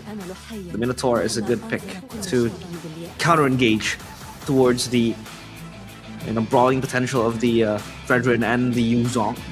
The Vixana, taken away from GK Esports, a pick that was introduced in the first game, I believe. And now, Falcons with the last ban of this game and possibly this series. What will they close it out with? A lot of options still in the cards. To take out the Moskov. Yeah, it was a pretty pesty option for GK Esports, and they will do just that. Okay, now, do you ban Natan if you are GK Esports? I think you do. Yeah. Please do so. Because like even such a big problem. Yeah, even if you have the Yuzhong and the Fredrin, like if the peel is there, and it is there, it is there. You have the Arlet, you have the Basha, you have the Minotaur, 3 really solid frontliners. And you also have a little bit of healing and also that blast of the Oasis from the Minotaur. The Natan will be further enhanced. And it's going to be the Roger instead, a hero that hasn't seen any playtime so far in the previous two games, getting banned by GK Esports. Again, I do not get it. You already have two frontliners here, very, very solid. You have a healer as well. Roger does bad against a healer. He can't really execute when those Flash of the Oasis procs. You should ban the Natan, but they chooses to go for Roger instead. Well, I think they're prioing again this kind of like healing composition, sustain composition that they have with the Gareth and the Angela. Now the fact that the Roger's taken out, what will they pick as the marksman? Irithel? Wow. I mean, they're still okay, 100% win rate, but it's been played like what, once, I guess, by Team Falcons, if I'm not mistaken, in their meeting against. Oh no, it was Twisted Minds that played Irithel, if I recall correctly. I'm gonna have to check that again. Irithel pick I did see taken by one of the teams in MPL MENA playoffs, but we'll check it later. Yeah, Irithel trading it with Natan, I don't think it's worth it, you know. Well, there has been some teams, even MPL ID, that uses Irithel to kind of quote-unquote counter the Natan, because Irithel is very, very mobile, and it does give you a little bit of burst damage when you stack up those passive with a heavy crossbow. It is a mechanic to kind of burst down the Natan, and it's hard to catch. But now, it is an unpopular pick for a reason. It's not really the strongest marksman out there. They're definitely gambling on this pick and try to find new ways to counter the Natan instead of just throwing out of the window right away. I like the bravado though. They still wanna try to figure out this Natan, Lark's Natan, because at the end of the day, if you wanna win MPL MENA playoffs, a single hero shouldn't stop you. Yeah. By the way, checking back on the stats, it was actually GK Esports that was able to get a win with the Irithel, but that time it wasn't against a Natan, it was against a carry. So, I mean, for a carry, yeah, it's I think it's much more easy for the Irithel to lane against, carry, short range. You don't really have that much burst compared to the Irithel. But now, game 3 with an Irithel pick against a Natan, interesting to see. Of course, who will be the representatives, the second representatives of MPL MENA towards MSC? Will it be Team Falcons, or will it be Team GK Esports possibly playing their last match of MPL MENA Season 5 right here in Land of Dawn we go? As Team GK Esports, their backs against the walls. They have to be able to get this win. It's do or die for GK. Team Falcons though, they have, as you said earlier, realized they have more room for error. Even if you experiment in this game, it's still a-okay. There's still a lot of chances for them to secure the series and represent MENA in MSC 2024. Now, with the momentum and all swinging towards Team Falcons' favor, it's gonna be a really tough job for GK Esports to be able to win out on this one. I do sense that to be the obstacle that is just forcing GK Esports in a much more unfavorable spot. But this Angela pick is trying to activate a much more proactive approach towards this game. So good night with the Navaria. It's just gonna clear out the waves. Clearly, now Kenji stuck with the Petrify. There comes the backup, and that is going to be first blood drawn by Mark. Good start for GK Esports. This is what they want. The power of the Fredrin, and as well as the early and quick rotations coming from GK Esports. And so far for Team Falcons, still, it won't really matter because they can still bank on this Natan. The late game, we have seen it time and time again happen across 2 games happening. Now Costa Rica trying to jump forward, backup coming in towards Mark, and there goes Goodnight. He says goodnight to himself. Ding, jumping in, trying to bob and weave, figuring out a way to get out, and he will still be alive thanks to the Vengeance and the Dauntless Strike. Oh, he flickers forward and gets Costa Rica in the process. Ding, He's not stopping anytime soon, and he will be punished for that. But that is balls of steel coming in from Ding. Yep, but I don't know if that's the right play though, as right now he has to catch up to the turtle. Kenji has the advantage here. He takes the control of the turtle. Super will try to use the minion sphere to get them away from the vicinity, and Kenji will be able to secure this one quite convincingly with the red tree. And while final slash on towards Zack uses the Nether Realm and also the flicker. Electric and form from Costa Rica. Will try to use that one to get in, but almost getting bursted down by the third aggro. Costa Rica has to be able to play this one a bit more safely. Meanwhile, in the bottom lane, there's going to be a trade by Koba. Uses the sprint to get away from Lark with the entropy. Oof. It's a very scary string of events happening up top. Felt like Costa Rica and Shen was overextending with the BDF and hard guard pop. But thankfully they take out, or get out rather, unscathed. And Lark's just having a good time bullying Koba down bottom.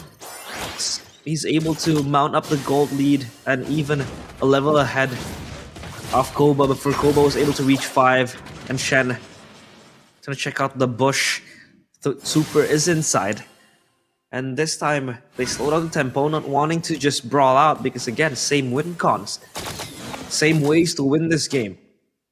Just try to bank on Lark for the second time, third time now. This is the main objective of Team Falcons. The timers next is on the turtle. 35 seconds and Mark already shadowing Kenji, locking him in place. The taunt will connect towards Kenji. Super jumping in with the knock-up, and there goes the minion Fury with the Astral Echo as well. There goes the Entropy, and Zack saved by the Nether Realm. No, he won't be, because he's just stuck there and can't even move. Koba can move away. Moving forward, the Astral Sphere connects, but a fight in the mid lane will be against the XP laners, but no casualties taken. And now, they can be marching towards the turtle with a much greater advantage because Mark has to recall back to his base. You can see the disconnection is very, very apparent. The hard guard is used just to save one member from death. Even the Nether Realm is also used just to get Zack away from the death. Meanwhile though, Kenji will be hunted down by Costa Rica. Oh, final slash by Ding on towards a 3. But it looks like the turtle will be secured by DK Esports. Meanwhile, Kenji is still taking all the damage coming in from Koba. But it looks like the chase by Lark will be able to get one for Mark. And that is going to be, I think, a winning trade for Team Falcons. They're right now 300 gold lead up against DK Esports and might be securing some turret damage in the bot lane, possibly taking it. Ooh. That was, I don't know what chunked down Koba's HP. He was just gone in an instant. Shen trying to reconnect the love strings, but it's just not enough. As Ding will still stand strong under the tier 1 turret. And Koba now, a lane swap happening. He will swap out towards top side, but this time he's shadowed behind Super, and Ding. Koba has to be wary of the positioning of these players. And this time Team Falcons, they're just playing this counter reactionary. They're just playing this in a much more reactionary way to be able to respond to the engages of DK Esports, to sniff out the possibilities of engages coming in. And you can see the power of Koba with the heavy crossbow is just so scary. It could be the main output of damage, but Lark now joins in. Perfect knock-up from Super, followed up with the minion Fury. The Black Dragon form comes in, but this final slashes miss. And now the hard guard is there to save the players of DK Esports, but they go back to the base. They go back to the jungle. Lark is taken out of the fray, and this could be the winning fight for DK Esports, but no follow-up next. And it's still a one-on-one trade, but they lose Lark in the process.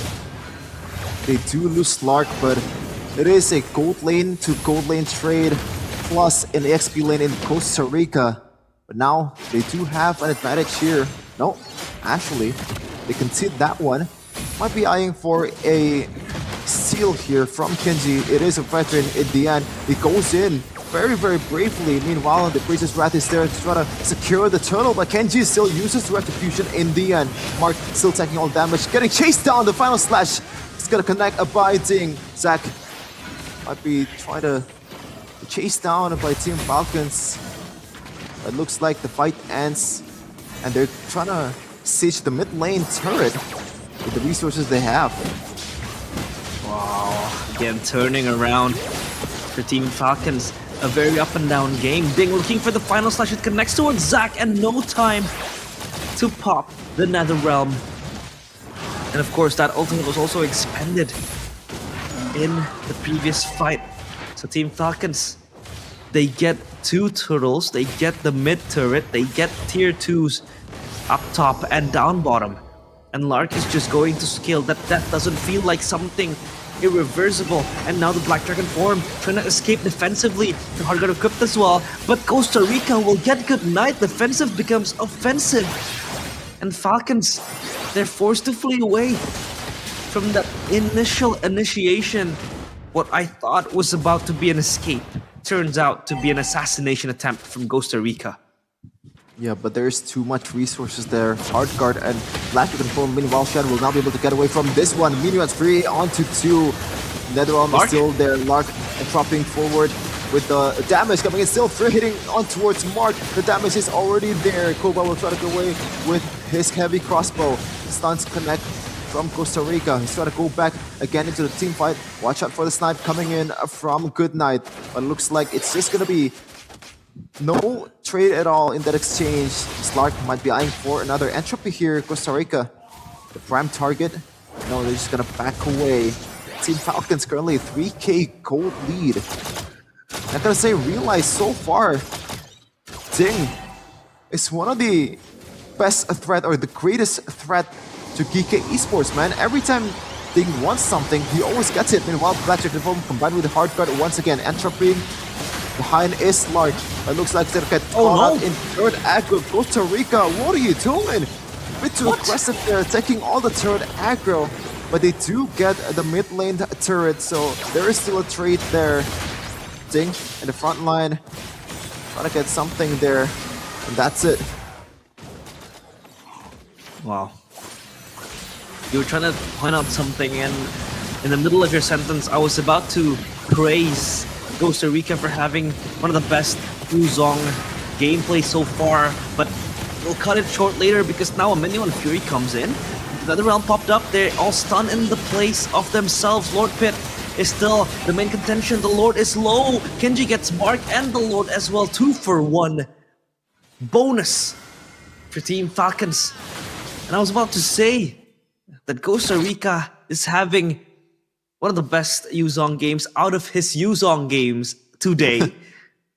But that engage, that deep dive was just like, it was just the end of the rope. That was like, nah, I think I spoke too soon.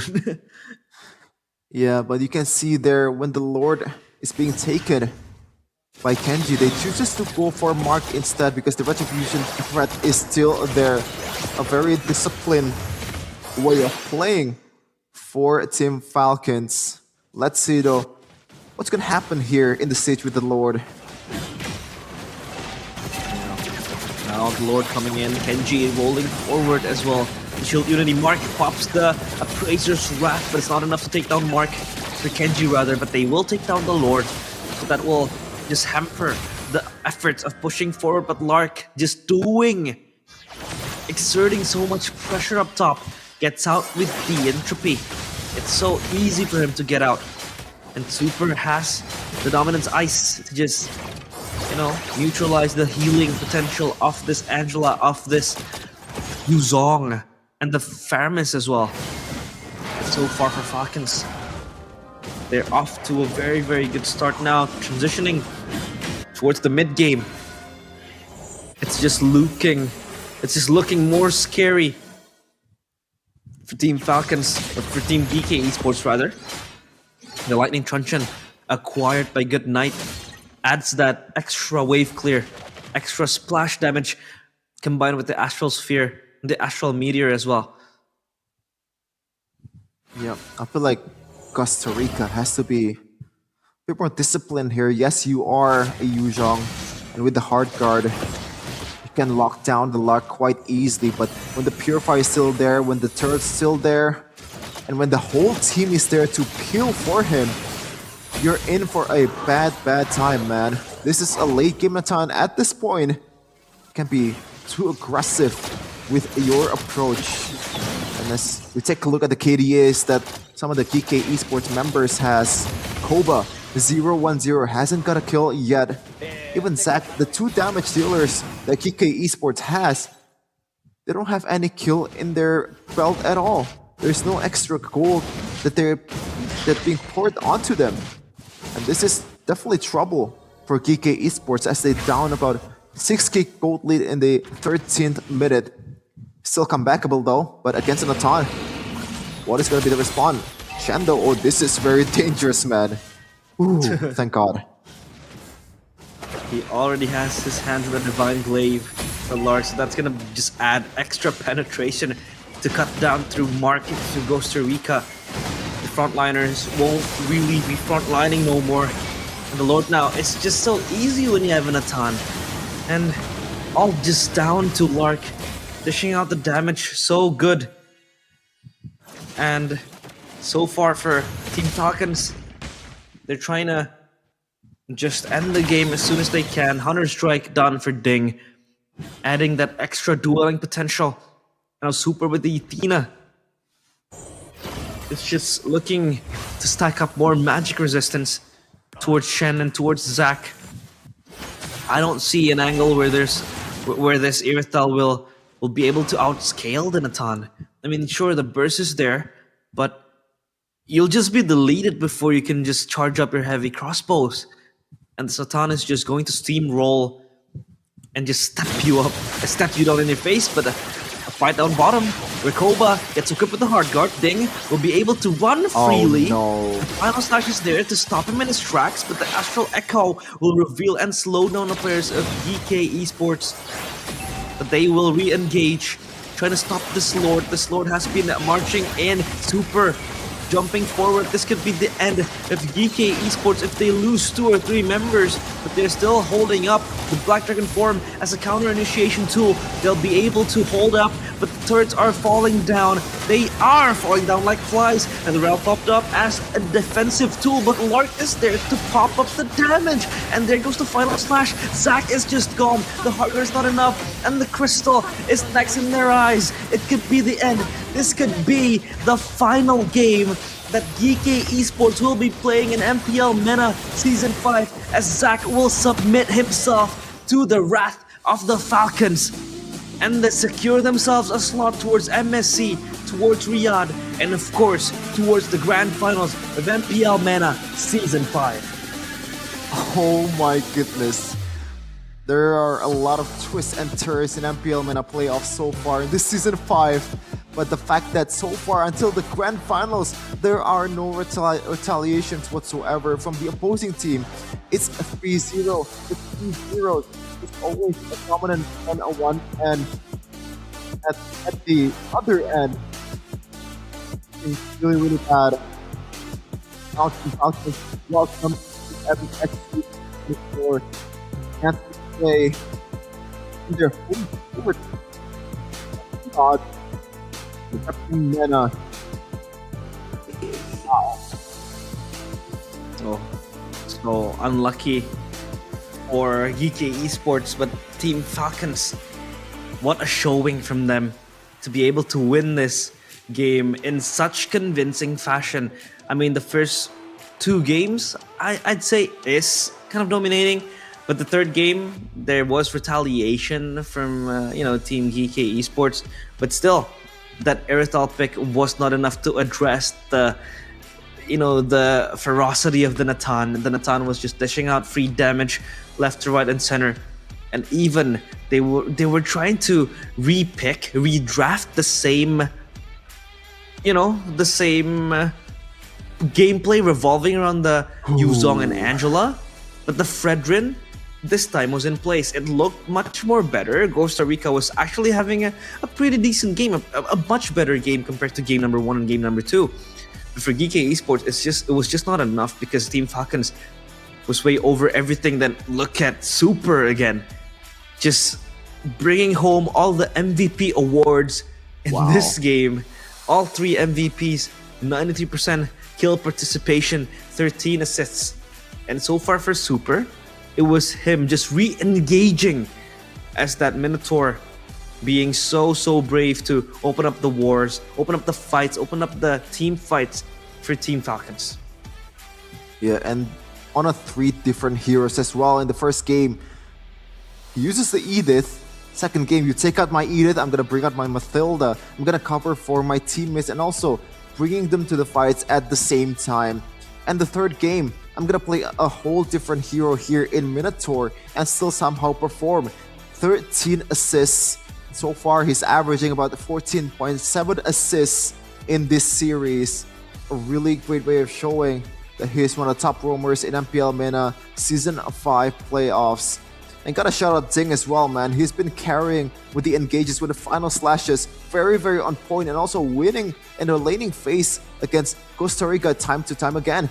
And Costa Rica, man, you have a lot of homework to do, to be honest with you. I'm gonna be completely blunt here. Yeah.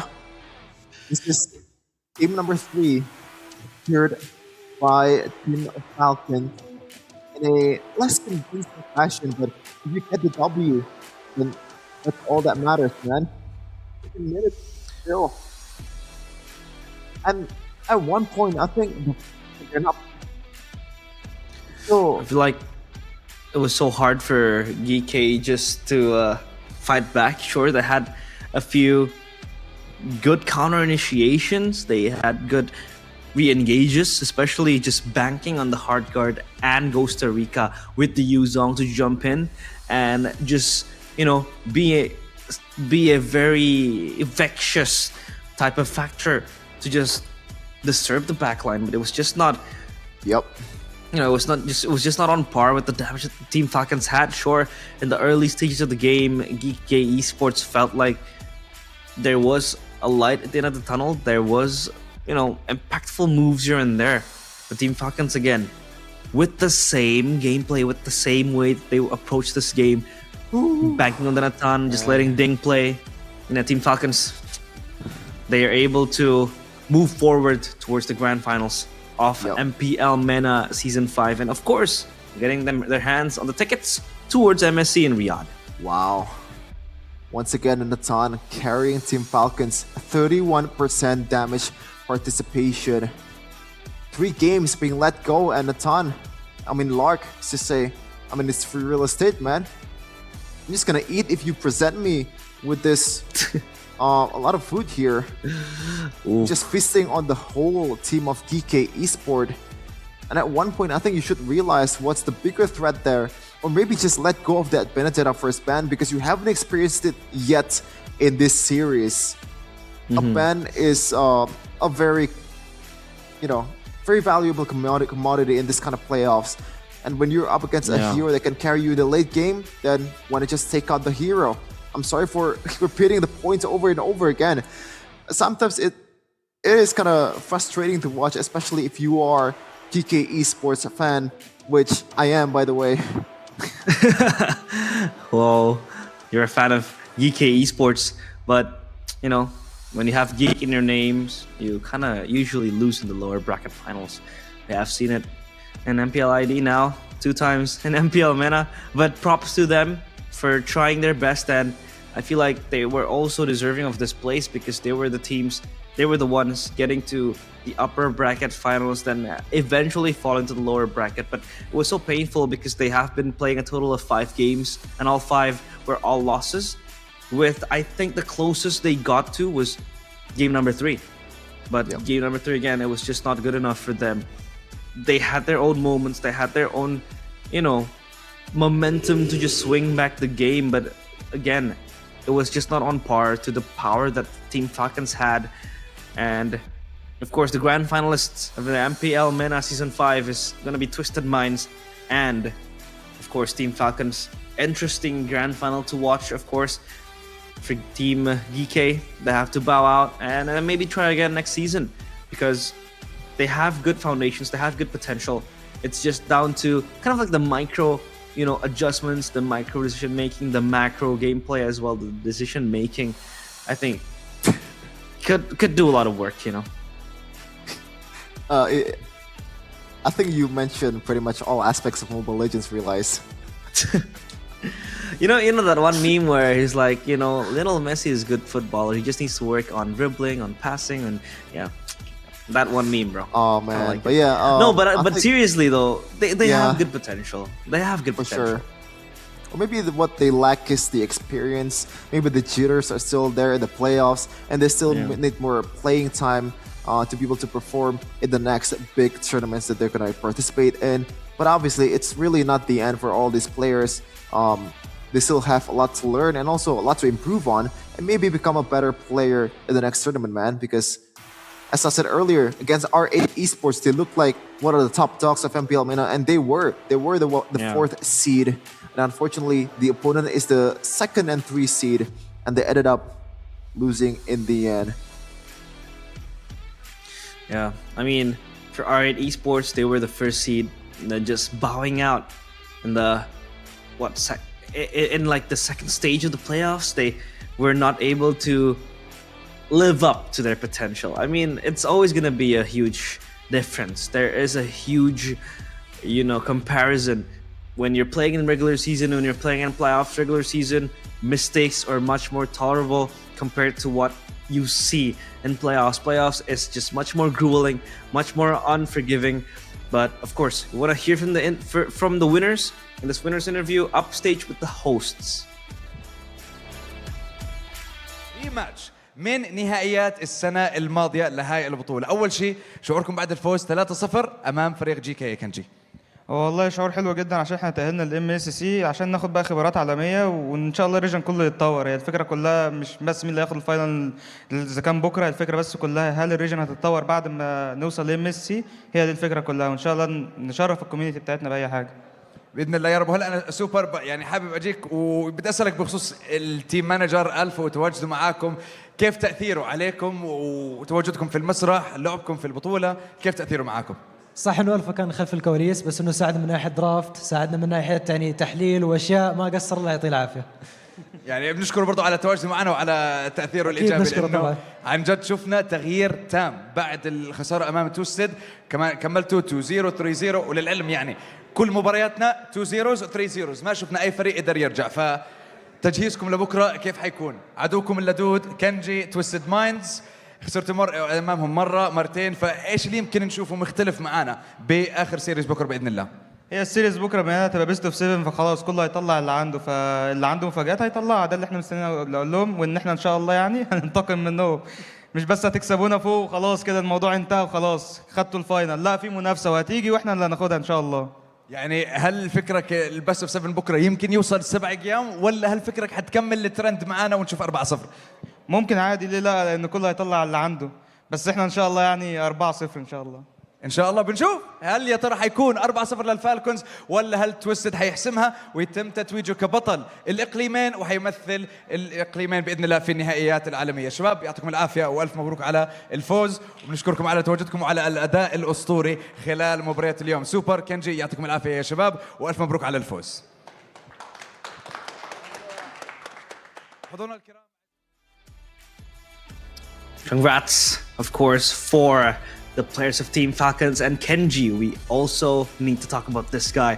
This guy was so relentless on that jungler role. He was just spinning around as a Baxia, who is notably not the best setup jungler when compared to a Barats, compared to a Fredrin. You can't really fight your way into the pit, but you can roll your way into the pit, just retreating. And that was what I tried to mention, the grab and go type of gameplay.